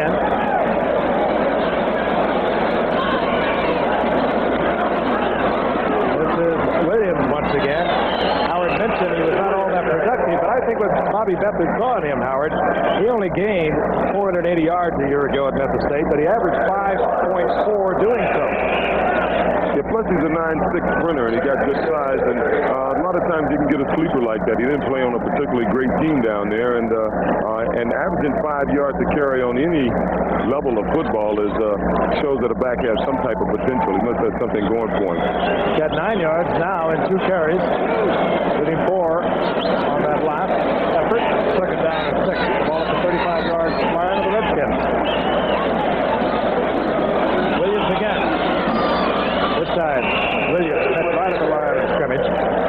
Defensive effort there by Mark Brown, a nice Brown draft pick out of Purdue. You know, played behind Elway at Stanford. Frank? No, I don't. Didn't Laufenberg play? Well, I mentioned that earlier. No, he played behind Steve Dills, and then when Elway came along, he said, "I'll see you later," and he went to Indiana. Yeah. Smart kid. It's third down and 6. Good look. Giaquinto, number 30, is a setback now for the Redskins. Flag is down. Laufenberg fires complete. Goes to the tight end, Clint Didier, out of Portland State. He'll have the first down, but there is a flag down at the line of scrimmage. Didier's getting a lot of work tonight. Taking a good look at him. As far as 2 for 2. Pretty safe passes that throwing them to the tight end. Defense, offside, number 76. Line of penalty. First down. Steve Clark offside for Miami, and the Redskins being directed by Dave Laufenberg have their first down. They're up at the 45-yard line. They trail 24-0. Third quarter action. Frank Gifford, Howard Cosell, O.J. Simpson. Welcome, our new man. Have a great name. Collegiate pro football, the Houston Cup. First down and 10. Virgil C in motion. Richard Williams again trying that maneuver over the left side. This time the Dolphins shut it down for a couple. It'll be second down and 8. Seisman, I believe, was calling his own play throughout much of the first half. Laufenberg is getting his signaled in from the sideline. That must have been a long one. And we have a Redskin that is slow getting up. And that is Clint Didier. And that looks like something has happened to his left knee.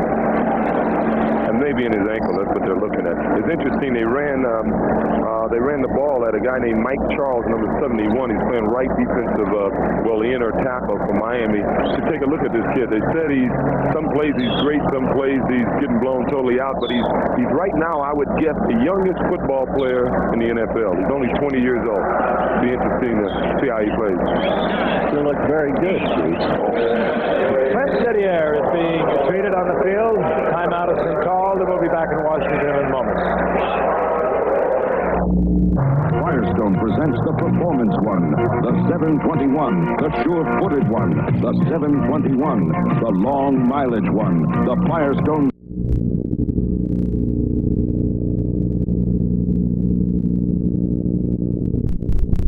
But he looked to be all right. Van Heflin has come in at tight end for the Washington Redskins, number 95, first-year man out of Vanderbilt, and a free agent.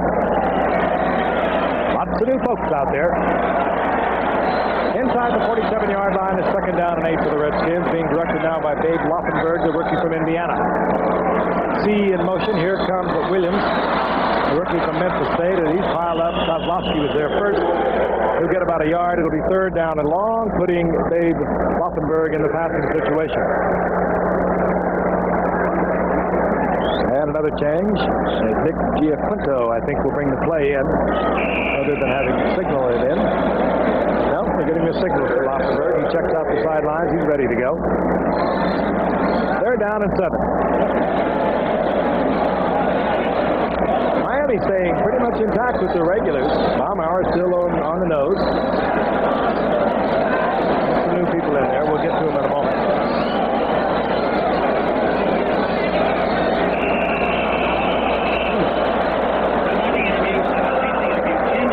All right, Dave Laufenberg, he did not like it. Uses a timeout. Earlier, Howard Cosell had a chance to talk with Don Don Shula about the aftermath of the Super Bowl, Gene.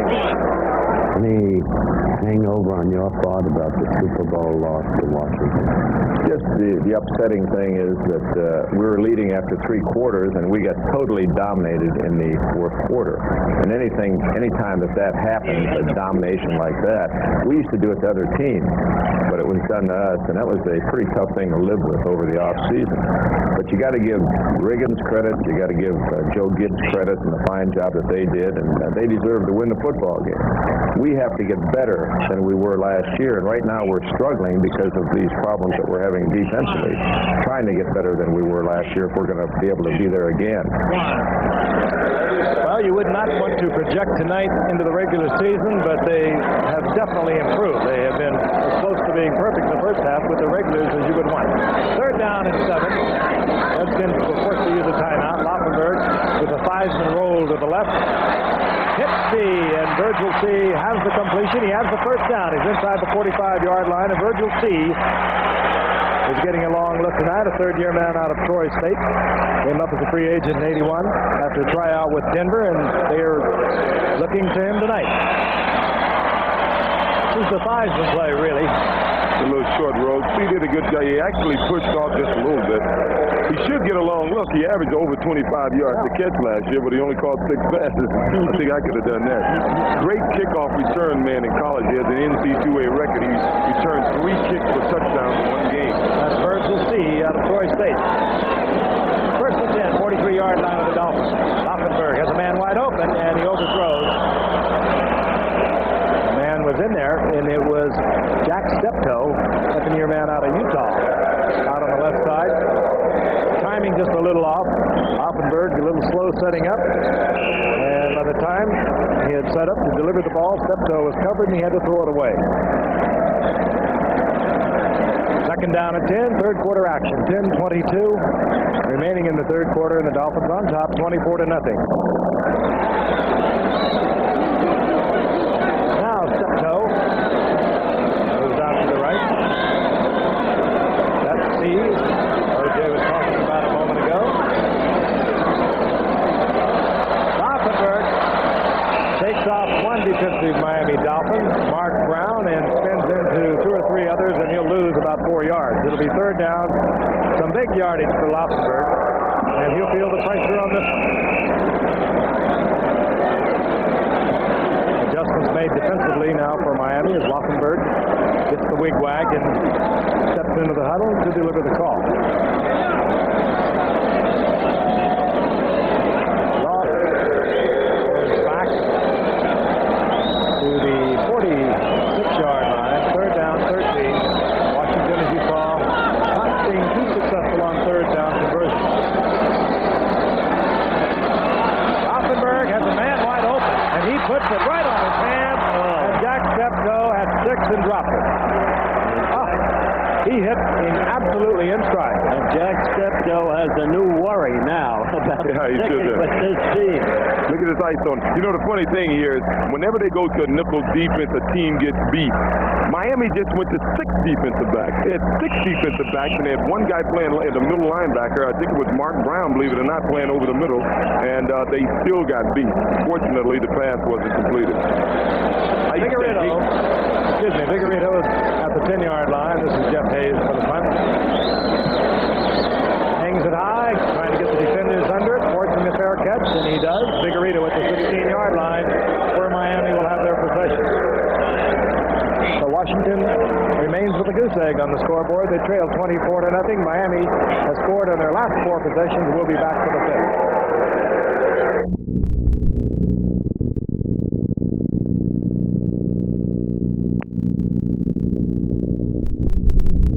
We saw him for 1 play while David Woodley was shaken up in the first half, but he'll probably play a great deal here in the second half. First-round draft pick. Great career at the University of Pittsburgh. 4-year starter. And he'll start simple, handing off to Woody Bennett, who turns a whole lot of nothing into a something of about 6 yards out over the 20-yard line, close to the 23. Woody Bennett, he can block. He had a stint with the Jets, was with them for quite a long time. Finally picked up by Shula, and he got revenge. He did, Woody Bennett, against the Jets. Miami score. David Overstreet, number 1 draft pick of the Dolphins in '81, who went to Canada, is in there now. He wears number 20, and this is Overstreet, the former All-American from Oklahoma. He was drafted number 1 in '81, went up to Montreal, led the league in rushing, but he fumbled the ball 16 times. Last year, Howard, he started off fumbling again. They sent him home. Yes, indeed, and that's his problem right now in the preseason. He started off looking terrifically good. Was going well against Dallas in the first preseason game. Fumbled, and that's what gave Dallas the opportunity for the late second victory. He gets the first down to David Overstreet. Marino. Good shot to Mark Clayton. Thrown a little high, and Clayton comes down short of the first down. I mentioned earlier that Shula was very blunt about the future of Don Strock. This was my talk with Don. You view Strock as a lost commodity. It looks like it. We've given him the opportunity. Joe Robbie has left the offer out there at the table and waiting for Don to accept it. And Don has been important to us in the past as a relief guy to come in and bail David Woodley out when he's having some problems. And I've got a lot of respect for Strock and his knowledge and his ability to do that. But you can only wait so long, and we're getting down to the crunch. Don Shula talking about Don Strock, who was bailed out of Miami for so many years. He is a holdout. You saw Woody Bennett pick up the first down for the Dolphins at the 41-yard line, and our message is that Strock would like to play this year and then move on to, what is it, the Memphis Showboats? The Memphis Showboats in the USFL. He wants it both ways. I doubt that he'll get it from Joe Robbins or Don Shula. Certainly can go for it, though. Yes, he's decided. First down at 10, 41-yard line. Miami. Under David Woodley scored the last 4 times they had the ball. 3 touchdowns and a field goal. As we watch Woody Bennett getting a workout. Struggles for about 4. It'll be second down and 6.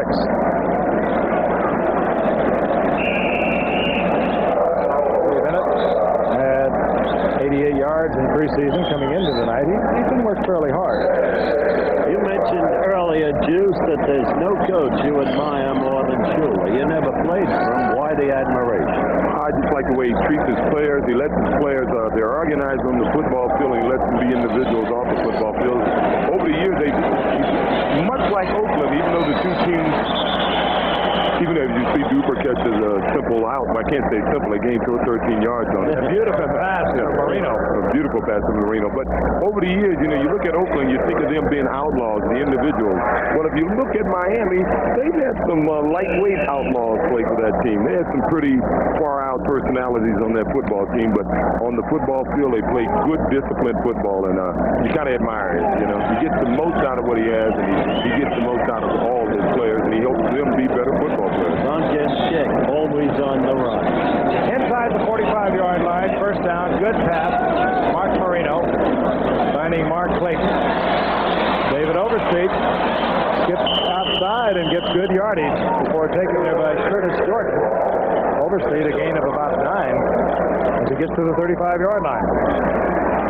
That could be a game breaker, and hopefully he's not going to be psyched out. I mean, when you're going to run with the football, O.J., you're going to fumble it once in a while, right? Yeah, everybody's going to fumble. They say he's been a little tentative, and, a lot of guys don't like to run inside. When I first came to the league, they said I stutter stepped a little too much, but it's funny when you look at their backs. He gets backed in molds. All their halfbacks look like Mercury North, Their line, their interior line, the center is on the same side Stevenson as Langer was. This is Woody Bennett. Big opening, slipped before he could get to it, but nevertheless he'll pick up the first down close to the 32-yard line. I was impressed with what he did there, despite the short yardage gain, because it looked like he was gone with the slip. Yet he maintained enough balance to pick up the needed yardage. They're playing on natural turf, and I'm sure they practiced on it before they came up here, but I think they're probably much more used to playing on the artificial, even though Miami is back to the natural turf now, aren't they? Yeah, I would much rather play on it. Even though in bad weather late in the season, the natural turf is a blessing. First and 10 Miami, they're on another drive with 5:29 remaining in the third quarter. Marino, good shot once again by Marino to Mark Clayton. He drilled it right in between the zone. He waited until until Clayton uncovered the up man and drilled him right between the two men that were covering him. Now he Dean and Ken Coffey. Excuse me, Giff. Now he looks like the Marino of his junior year when his passing was pinpoint. Look at that. Beautiful pass, but the two passes he's completed, he's beautiful pattern by Clayton. He just went in motion and just turned up the field. I don't think there's ever been any doubt about Marino's arm. He can throw the ball. He can hit an open man. I think the book is on his ability to ad-lib, to find a secondary receiver, to work himself out of problem, which is all the great quarterbacks today are able to do that. First down, goal to go, and this one he drills in and out of the hands with Mark Duper.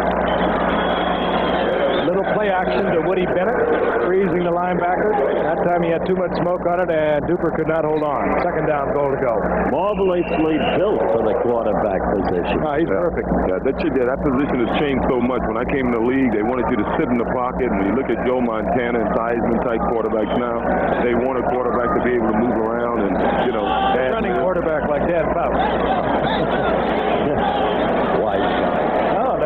I agree totally. You need a very strong. Dan Fouts is unique. He's one of a kind. The rest of them better be able to move around a little bit as we watch Woody Bennett bowling ahead. Well, the last two we mentioned both have won Super Bowls. That's a big difference.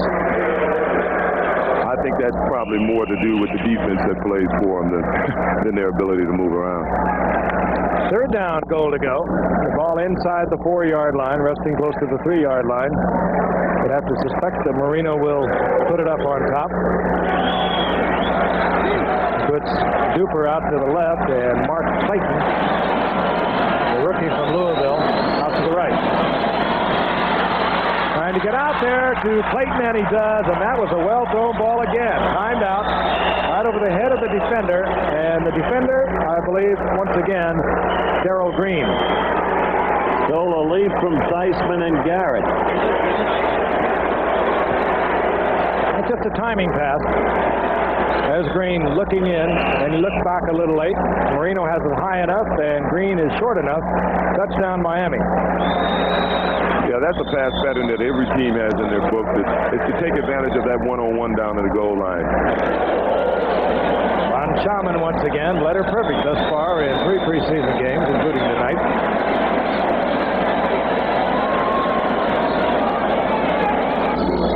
Jensen gets it down, and the Dolphins move out to a 31-0 lead.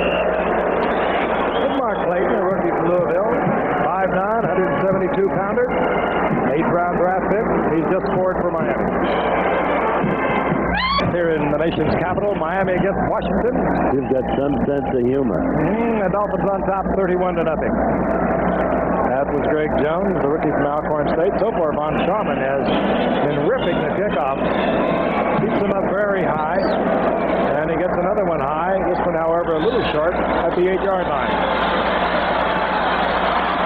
Jones held the opening, and it closed rather quickly, and Washington will have a 1st and 10 at their 23-yard line. Babe Laufenberg getting final instructions before he moves into the huddle, and we'll rejoin Babe in just a few moments.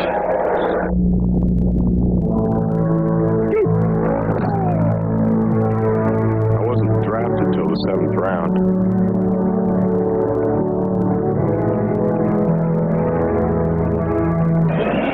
They trail the Dolphins 31-0. The Redskins being led now by Babe Laufenberg has the ball, 1st and 10. They're on 24-yard line. Richard Williams, the rookie from Memphis State, number 31, remains the setback for the Redskins. Wide receivers are Alvin Garrett back in the lineup.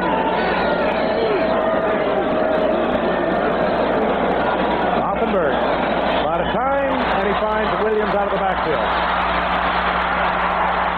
And Williams came to play. Maybe that's what Bobby Beathard saw in Williams.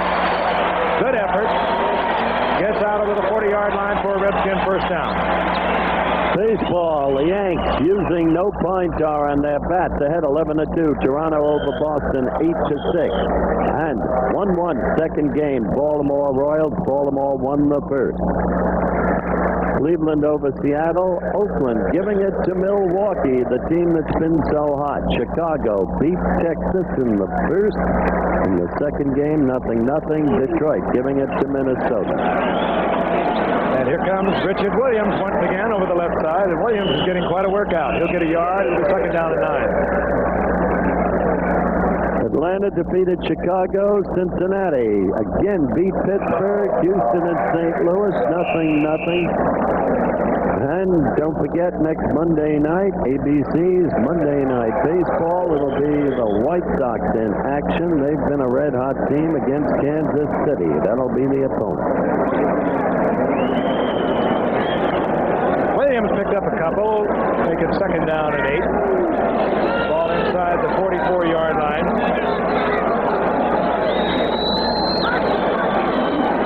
Mark McGrath in motion. Was the arm in motion? Yes, it was. Yes, incomplete, indeed it was. but he took quite a shot. And Laufenberg was hit totally unaware by Charles Bowser, who is battling to become a starting right outside linebacker. I tell you, and you don't see it coming from the line side. Maybe it's better you don't see it, huh, Juice? No, it is better that you know. It's like a fighter, you know. The ones that you don't see is the ones that hurt the most, you know. I guess that's why they got all these rules in to protect the quarterback. At first, all his running backs are saying, put some rules in to protect us, but we don't get hit the way these quarterbacks get hit. The good ones don't anyway, not flying like that. That graphic shows the discrepancy in this game, 335 yards to 86. Miami totally in command. Third down and 8. Laufenberg is back, pushes on, gets the screen. The Harmon, a flag is down over his feet. You're going to see a holding call. Harmon loses yardage to the 41-yard line, a loss of about 3, but again, a flag is down. Relatively penalty-free tonight. Usually see so many of them because players working in different units. Holding offense, number 66, decline a penalty. It's fourth down. Joe Jacoby holding over on the left side and declined by Miami because they'll get the football on the punt. Earl Campbell holds Monday Night Football's one-game rushing record with 199 yards. Whose record did he break, O.J.? Was it yours, O.J.? You want to bet? It was the Juice in a game against Cincinnati at Riverfront Stadium. Jeff Hayes to punt. Tommy Vigorito is back. Beautiful punt by Hayes. Vigorito, this time, eschews the fair catch. It goes down at the 20-yard line. Hustling down there was Okowitz, the middle linebacker. Yeah, this is we kept getting behind, you know, and it's hard to keep it up when you're down like that. Fortunately, Reggie McKenzie threatening to kill anybody who didn't keep hustling. 22-yard line, the Miami Dolphins being directed by Dan Marino. Have the football back. 2:38 remaining in the third quarter. This is Woody Bennett. Big hole right side, and Woody Bennett is running like he's looking for a starting job. He's having a good time out there. They'll mark it at the 32-yard line. That'll be short of the first down. Up into there by Curtis Jordan. He had a number of good training campaigns with the Jets. He just didn't figure into their scheme of things, I guess. Yeah, well, you got to give him credit. Here's a guy who came to the league, he got cut, he started working on the docks in Los Angeles for a while. He went up to Canada and got cut, then went to the Jets. He just hung in there. Hurt his knee in 81. They held him out for a while. We're going to look at David Overstreet now. Flags are everywhere, and a Miami Dolphin is down. Dan Johnson, tight end that they're very high on, is on the ground for Miami for a moment. Now he's up but limping. And then Wright calls his folks together to talk it over. So he's to work against Miami. Number 72 in the background was Lee, out of Baylor, the man we told you about. It was a tight end, now an offensive lineman, and now getting some work. Very quick-footed big man. Pittsburgh had a lot of success with an experiment like that. Holding offense, 87. With Larry Brown. They moved him from tight end to tackle. He's done an excellent job for him. Pro Bowl last year. Dan Johnson, who came up limping, was also the guilty Dolphin. Holding. It's second down and 11. Ball just inside the 22-yard line of Miami. 1:54 remaining in the third quarter.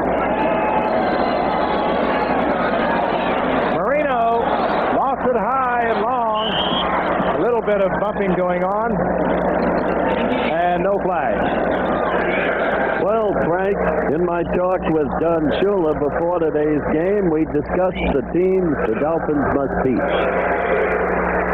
How do you see the competition this year? Who would be the team for you to beat in your division? Well, there's no question about the AFC East. The Jets are a team that I've got a lot of respect for. We fortunately beat them 3 times last year, and they have outstanding personnel. I think that they're going along with their same philosophy although Walt Michaels is gone, Joe Walton, who ran the offense, is still there doing a good job, and then they have the defensive coordinator from last year, who is now the assistant head coach. So I don't see a lot of change in the Jet organization, although Michaels is gone. And you got to also believe that Buffalo has got great personnel, and they too have moved up an assistant coach there. So I don't think a lot of things will change in Buffalo. Cush at Baltimore in his second year, Meyer in New England in his second year, I think are both going to show improved teams from last year. But I think the Jets have the outstanding talent, and they're definitely the team for us to beat to get to the top again in the AFC East. Don Shula looking ahead. You saw Dan Marino finding Joe Rose. We talked about him earlier, the big tight end with the good hands. He gets the first down at the 39-yard line. Miami on the move again. Hand off up the middle goes to Woody Bennett. He'll lose perhaps a yard. Shula put a little pressure on your old teammate and buddy, number 80, Joe Walton. Oh, Joe can live with anything. I tell you, he's got the people. Joe said he's got the people, and he knows he's on the spot. And well, we'll just have to wait and see. I was interested that he's talking about Buffalo. They open the season up in Buffalo on September the 4th. Miami does. It should be interesting. They got a lot of players up there who seem to be unhappy, and who knows what Tribb's leaving in a year, what effect that's going to have on the team. I found it interesting what he said about the Jets not changing their philosophy after he's beaten them 3 times. On 2nd and 10, and it's Marino firing to Vince Heflin. You know, the Jets, I think everybody in the league will agree, have as much talent as anybody. And when you beat a team 3 times, a team with that much talent, you would think something would have to change. It did, the coach. But Shula felt that Walton would do pretty much the same thing. I doubt it. Yeah, every coach comes in, they save a few tricks for themselves. Vince Heflin was out of bounds, so the down remains the same, as does the distance. 3rd down and 10, 56 seconds now remaining in the 3rd quarter, and Marino will take it from the shotgun. Snap by Jennard, Mark Jennard. Marino, strong arms at deep, and Mark Cooper has great speed, but he could not run under that. And it'll bring up 4th down on the punting unit. Furthering what you said, I'll tell you one change in the Jets. They've always had great offensive linemen, the likes of Powell, Alexander, Joe Fields at center, all-pro, and Ward. But now they've got Jim Ringo, the man you so much admire as an offensive line coach. Yeah, what Jim will do for them, they pass block well, but Jim will make them for Freeman McNeil. It scares me what he may be able to do with Jim Ringo blocking. You got to look at Gerald Green. He averaged 20 yards of return a year ago at Texas A&I, and this is Reggie Roby. He led the nation in punting, and you can see why. Roby has just put it outside at the 8-yard line, kicking from about his 30-yard line. And Tom Orris, who punted last week, I think he averaged about 54 yards a punt with from 4 to 5 second hang time, which is incredible. Laufenberg deep in his own territory. Hook slides at the sideline at about the 12-yard line. Gain of perhaps 4. Abe Laufenberg. 11 touchdowns last year for Indiana. Once again, we said Joe Gibbs didn't win a game last year in the preseason. They don't seem to have such an imaginative offense right here. I think what he did, he's brought them in to run their basic plays to see what their guys can do. He knows once the season begins what they're capable of doing. And I don't think he has all his, opening day plays in there tonight. But that's apparent. They're not working, but he's not really running that many imaginative plays. Richard Williams out of the backfield. The rookie from Memphis State will have the first down. Right on target is Laufenberg. And here is Reggie Roby. He's big.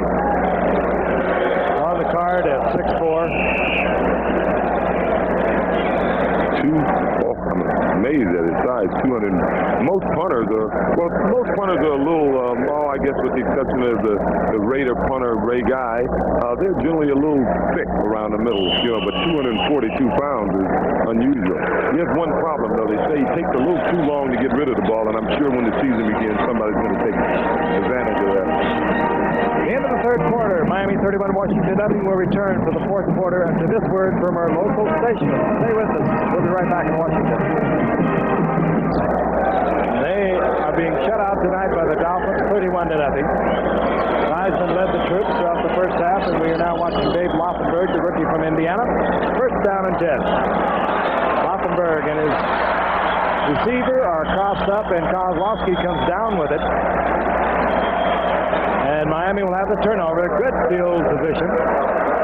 They'll be at their own 46-yard line. A little happy birthday to our 50-yard line cameraman, Drew DeRosa. I'm not quite sure whether that falls in the Leo category or not. Looks like a Leo with that long mane and all. How old is he? About 32. Going on 33. Great bunch of guys. So many of them have been with us over the decade and more. He's gotten old very fast on this show. Yeah, he may be 50 when it's over. First down and 10, Miami, 46-yard line. Dan Marino continues to direct the Miami offense. This is Woody Bennett skipping to the outside for a pickup of about 4. That'll be second down and 6. That's what transpired in the third quarter. No, that's the halftime statistics with Miami's dominance apparent, especially in the total yardage and in the first down. But at the end of the third quarter, pretty much in the same boat, 360-96. So it's all Miami. What was heralded as a Super Bowl rematch, even if in the preseason, has become a clincher, a rout. Second down, 6. The ball right at midfield. David Overstreet. It's a block by Woody Bennett. Brings it off to the outside, and he has that quickness, and that's what Don Shula is looking for. It's what he anticipated when he took Overstreet, number 1 in 1981. And Overstreet promptly went up to Montreal. He's a good-looking running back, that kid. Yeah, he's got that fifth speed. As you can see, he gets to the hole, he gets outside. And right here is, I guess, what I guess if the book was out on him, it was on this, because down at Oklahoma, they run that wishbone, and all the back has to do is take off outside and wait for the quarterback to pitch him the ball. A lot of those backs have a little problem of adjusting to running through the hole, trying to set up the defense before they break, and he seemed to be doing a pretty good job of it. Overstreet and Woody Bennett, they remain the setbacks, and we'll watch Overstreet once again. Flag is down as Overstreet gets inside the 40-yard line for what could be a pickup of 4, but again the flag is down. Mel Kaufman defensively there for the Redskins. Wholesale changes now going on, although we are seeing veterans also coming in working with the youngsters. They wear all the sacks. Howard, was that New Orleans a few years ago? Yep. The bag folks, they call themselves? Well, this is a preseason game, so anything. Face mask, defense, number 55. I don't think Gibbs is worried about the whole season, even though I'm sure he's worried about his secondary right now. As you can see, Big Overstreet is coming around. He's turning up. There is Mel Kaufman, number 55. Got his hand in there. And the official's right on top of it.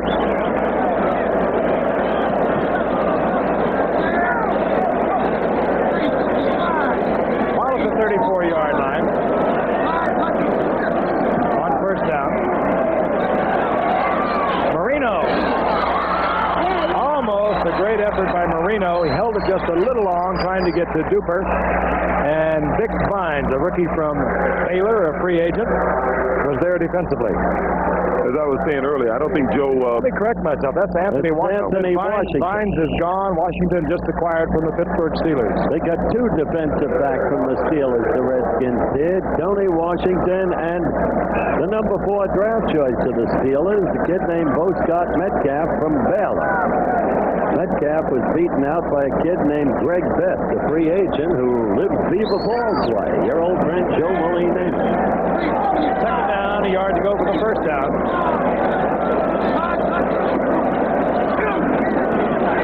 Ooh.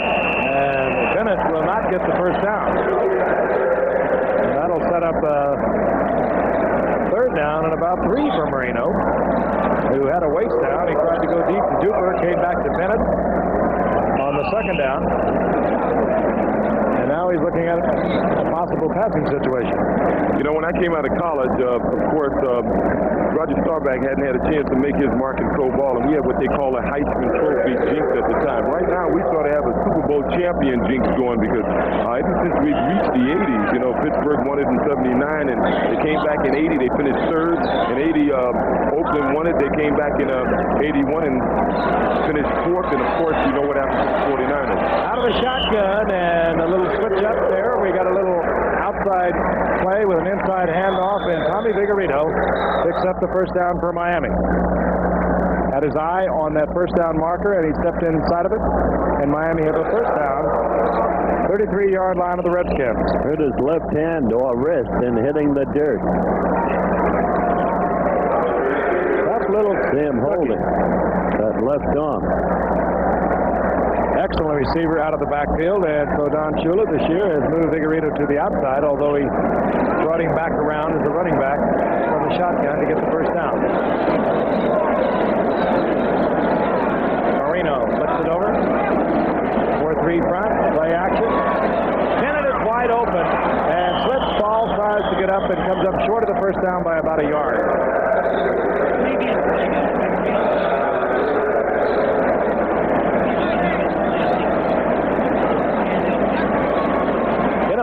Cameramen, they have kind of hazardous duty. This is Vigorito being taken out of bounds.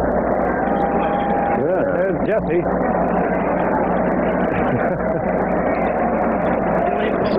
Say hello to him, Tommy. Woody Bennett got 8 yards. It'll be second down and 2. The ball is just outside of the 25-yard line.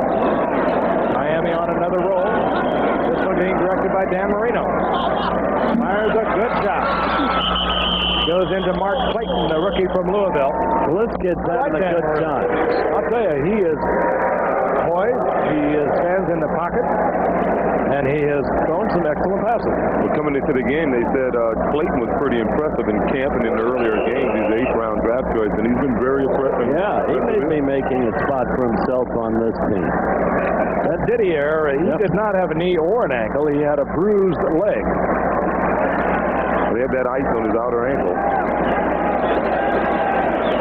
12-yard line, first down, goal to the first down and 10.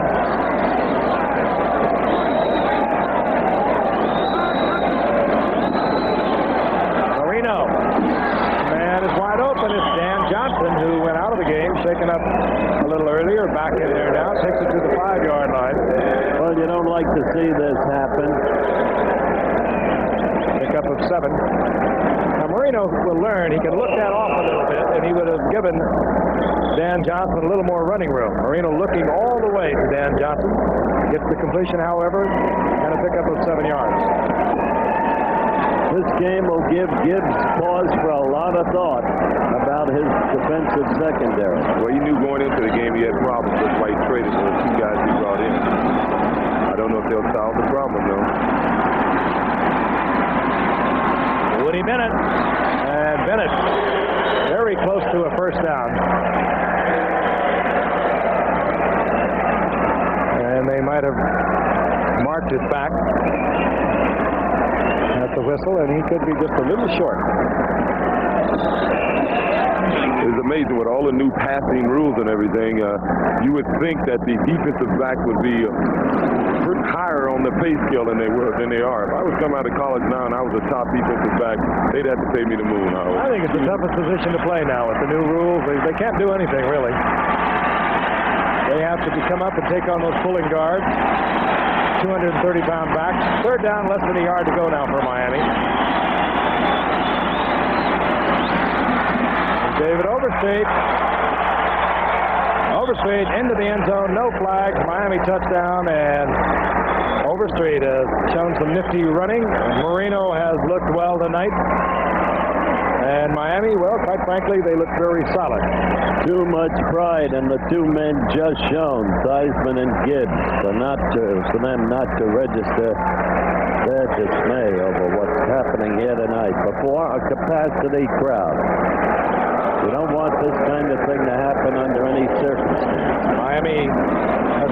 preseason game. I mentioned that they'll be at Buffalo on the 27th of August, and Washington will be against the Giants on August the 26th. Ron Schaman, Jensen holding. And Miami is rolling it up. They lead 38-0. We'll be back in RFK Stadium right after this message.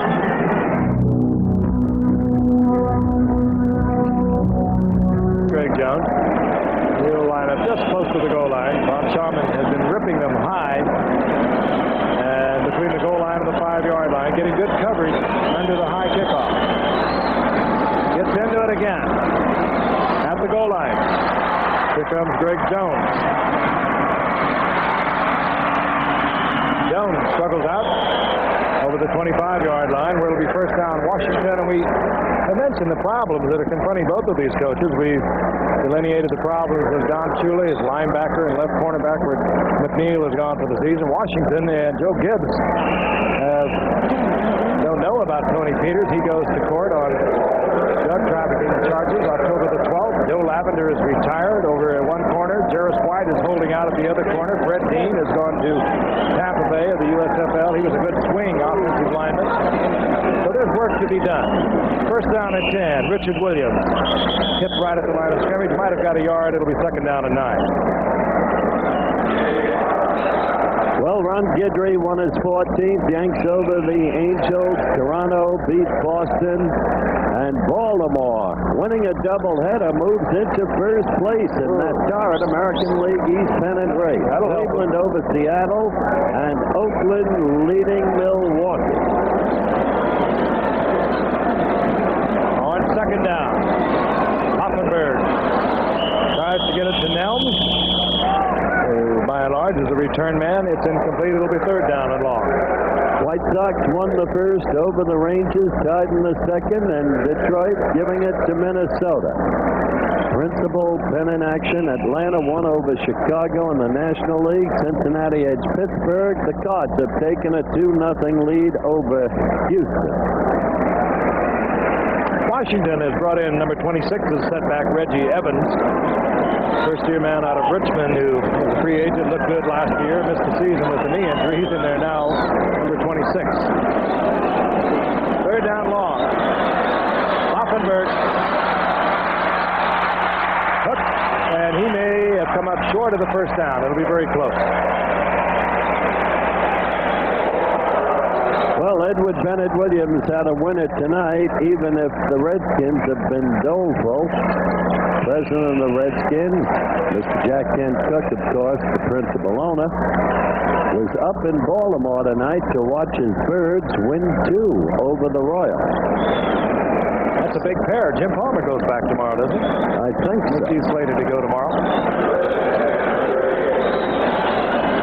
10:22, the clock is moving. First down and 10, Laufenberg with a very knowledgeable hook slide, made it by inches. Richard Williams, left side, gets 3. Williams running well. Not bad, but he's been even more impressive as a receiver coming out of that backfield. And when he gets a chance to go as a receiver one-on-one against the defenders, he shows the potential that Beckett apparently saw in him. Well, they drafted him number 2. They must have thought he can do something. Once again, you can't teach 9.6 speed, and the guy can run, and he must be pretty tough. There's no telling what he can do with a good line blocking for him, which he didn't have in college. Second down and 8. Williams once again. Good running. Now that was impressive. Richard Williams will get another first down. He did a little nice slide upfield on that one. He didn't have to turn his body. Knight threw that hole very well. We'll take a look from the end zone here. I think it's coming up. Here's one thing I hear every time I'm listening to TV. I hear these guys say how the back squares shoulders upfield and stuff. And to me, that's a little overrated. The natural back, you can't tell them to square their shoulders upfield. You do what this guy did. You skip, you dodge, you jump. You do what you got to do. Whatever happens. Whatever happens. Didn't they tell you that you juked too much when you first came up? Yeah, he juked for 2,003 yards. I know. First and 10. Going deep, coming down. Great catch is Mark McGrath. the preseason. Here's a look at it. He's gotten open twice tonight. They weren't able to get the ball off to him. He's running downfield. He sets his man up for a nice post pattern. Really a simple post pattern, but it's not an easy catch. Looks like Lynn Swan getting up there.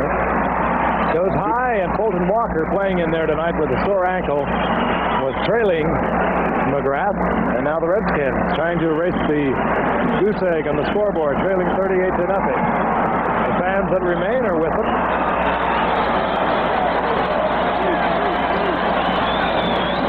Ball inside the 20-yard line. First down 10. Laufenberg back once again. Now this one, well, Laufenberg would like to erase that one. He had the man open, he fired right in the ground.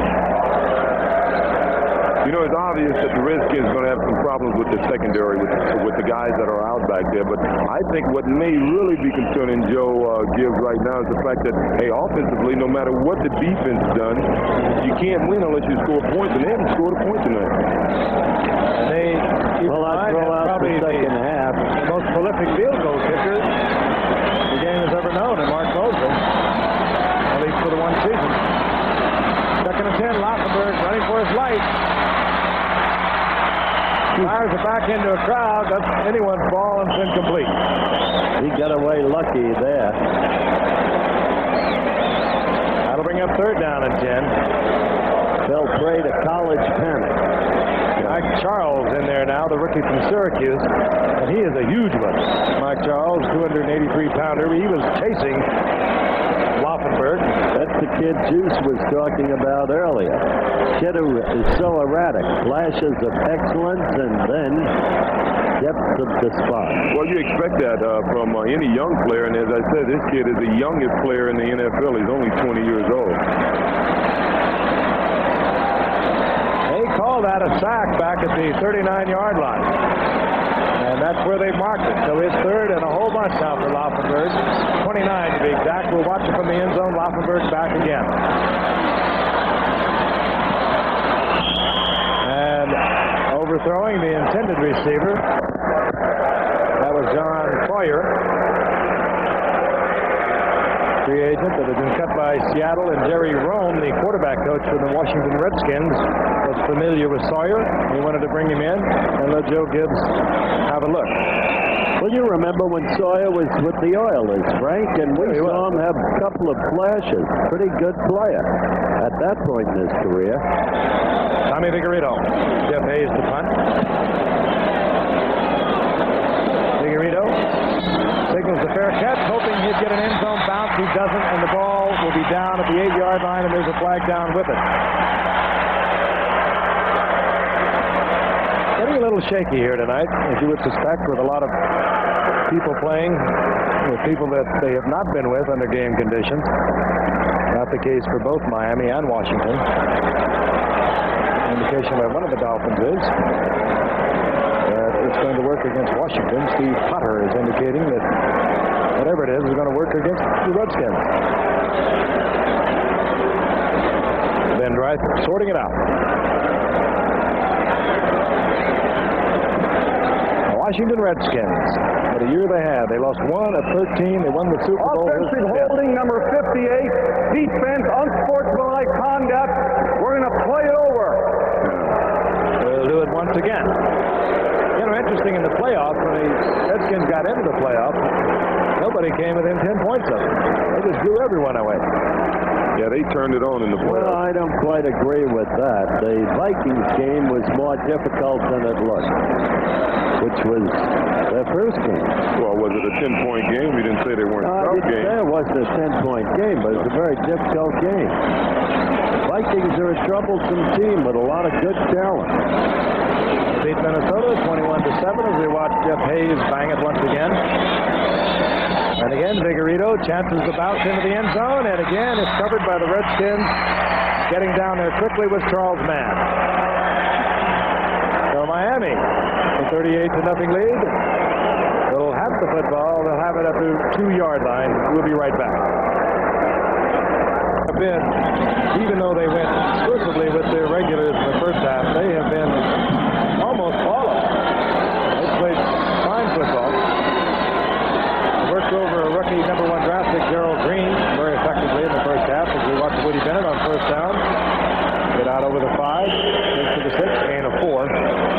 Woody Bennett is running well for the Dolphins tonight. And they need another big man back there. They just have the one in Andre Franklin. The best I've ever seen Bennett look. I've had the opportunity to follow him closely through his earlier years.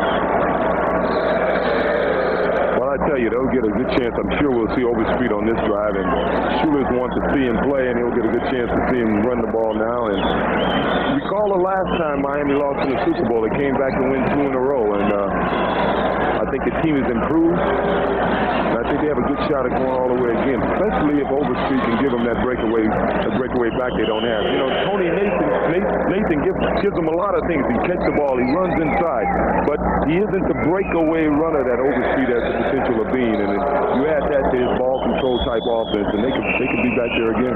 That graphic is another evidence of Miami's superiority on this evening at least. Miami, they talk about not having any of the spectacular superstars on offense. They don't really have them on defense either, but they led the league last year in yardage allowed. They were first against the pass, weak against the rush, but most teams are trying to run against them. Third down, short yardage. This will be picked off, and the Redskins will be on the scoreboard. Number 55 sets right in front of it. That's Mel Kaufman, rather. And Marino just went to sleep on that one. Mel Kaufman. For Monty Coleman a year ago, a free agent pickup at 81 has just put the Redskins on the scoreboard. Look from the end zone here, behind Marino. He just didn't see him. It was a good play by the linebacker. Well, as the old cowboy would say, he was the only man open. Marino did the same thing last week. He had a good game going for himself, and late in the game, he threw a pass that hurt him. Finally, we see Mark Mosley. And Mosley converts. Now Kaufman brings the fans that remain in RFK Stadium to their feet with his touchdown. We'll be back in a moment. Out over their own 45-yard line. No onside kick. And you better cover this. That ball has to be covered. Oh, and it was covered late by Lyle Blackwood. He thought it was going into the end zone. Even then, he would have had to have covered. I don't know why he wasn't on it. Or rather, Fulton Walker. And Miami deep in their own territory with 5:45 remaining in the game.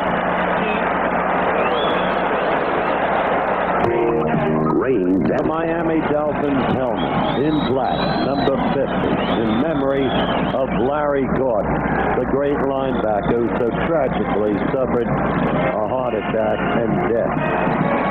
Part of the tragic memory of these Dolphins as a team, part of their motivation as a team, the memories of Rusty Chambers, who died a year earlier, and Larry Gordon. First down and 10, 2-yard line. Overstreet over the left side. Moves over the 5-yard line. Behind the surge of the left side, he'll get 4 yards. It'll be second down and 6. I'm impressed by Overstreet tonight. I like the way he's hitting in there, and I'm sure that's what Schuler wants to see him run inside a little more, run off tackle. You notice how he covered it? Second down and 6, and the fans that remain are on their feet, stomping their feet. They want to shouting defense. They want it back. Overstreet getting a workout to the 10-yard line, short of a first down by 2.5 to 3 yards. I tell you, there's no wasted time in Schuler. He's going to see how this kid run inside. He's going to give him a chance to run up there. He's going to toughen him up a little bit. Kid's doing all right. I think Schuler's confident in Overstreet. I think he just wants Overstreet to be confident in himself. He had a tough time up there last year. He fumbled 2 or 3 times, and they sent him home, paid him off. And then Howard mentioned fumbled against Dallas. They turned it into a touchdown, got an onside kick, and won the game with a field goal, 2 seconds remaining. So basically, it was Overstreet's loss. This is Woody Bennett, and Woody Bennett goes down. They had a safety blitz on there with Curtis Jordan. He's a hitter. He hit Woody Bennett once earlier when Bennett had a real nice run up the middle. He caught him head on. He's a hitter. Normally, that's what you want out of your strong safeties. Guys who will hit and guys who will give you that safety blitz unfit, just come through there. I've seen guys get killed. I've seen safety blitz like that, and guards see them coming, they can literally kill them. Here's Gerald Green. He'll have a chance to make up for the beating he's taken as a defender. Great return man at Texas A&I has that. Watch how long he takes. Well, he got it off pretty quick this time. Roby hammers one to the 45-yard line. Here comes Gerald Green. That kid's got some legs. Flags are down. I don't know how long it takes him to get it off. I don't know if he can sustain during the regular season with the rushes that'll be put on him. Maybe it takes him too long, but what a leg he's got. 48-yard punt. Is going to be working on him getting the ball off a lot faster. So maybe that's what he's working on right now. He hasn't had much chance tonight to practice. Ben Rice is going to walk it off. Here's the call. Personal foul, blocked below the waist. Number 59 on a receiving team. Gelf Gandy. Let's take a look at number 59. I'll tell you what he does. He drops it from so high. That takes that extra fraction. And it does appear to be, I think, much slower. And in actuality, it is. He will have a tough time with it. And he's got a tremendous leg. Reggie Roby. Remember the name. You'll hear a lot of it. Screen is to Sawyer, the tight end. And he'll lose 3. Mark Brown, the rookie from Purdue, the 9th-round draft pick, defensively for Miami. Fulton Walker has a bruised knee. He'll be fighting for his job because he's apparently so susceptible to injury. Second down and 13. So when he's healthy, he can scoop.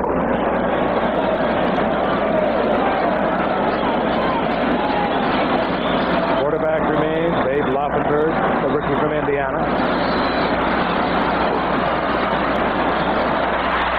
This is John Sawyer. Sawyer gets some of it back. Moves up to the 43-yard line, where it'll be 3rd down and 4. Mark Brown again defensively there. Getting a lot of calls at the inside linebacking position. 6'2", 218-pound youngster out of Purdue.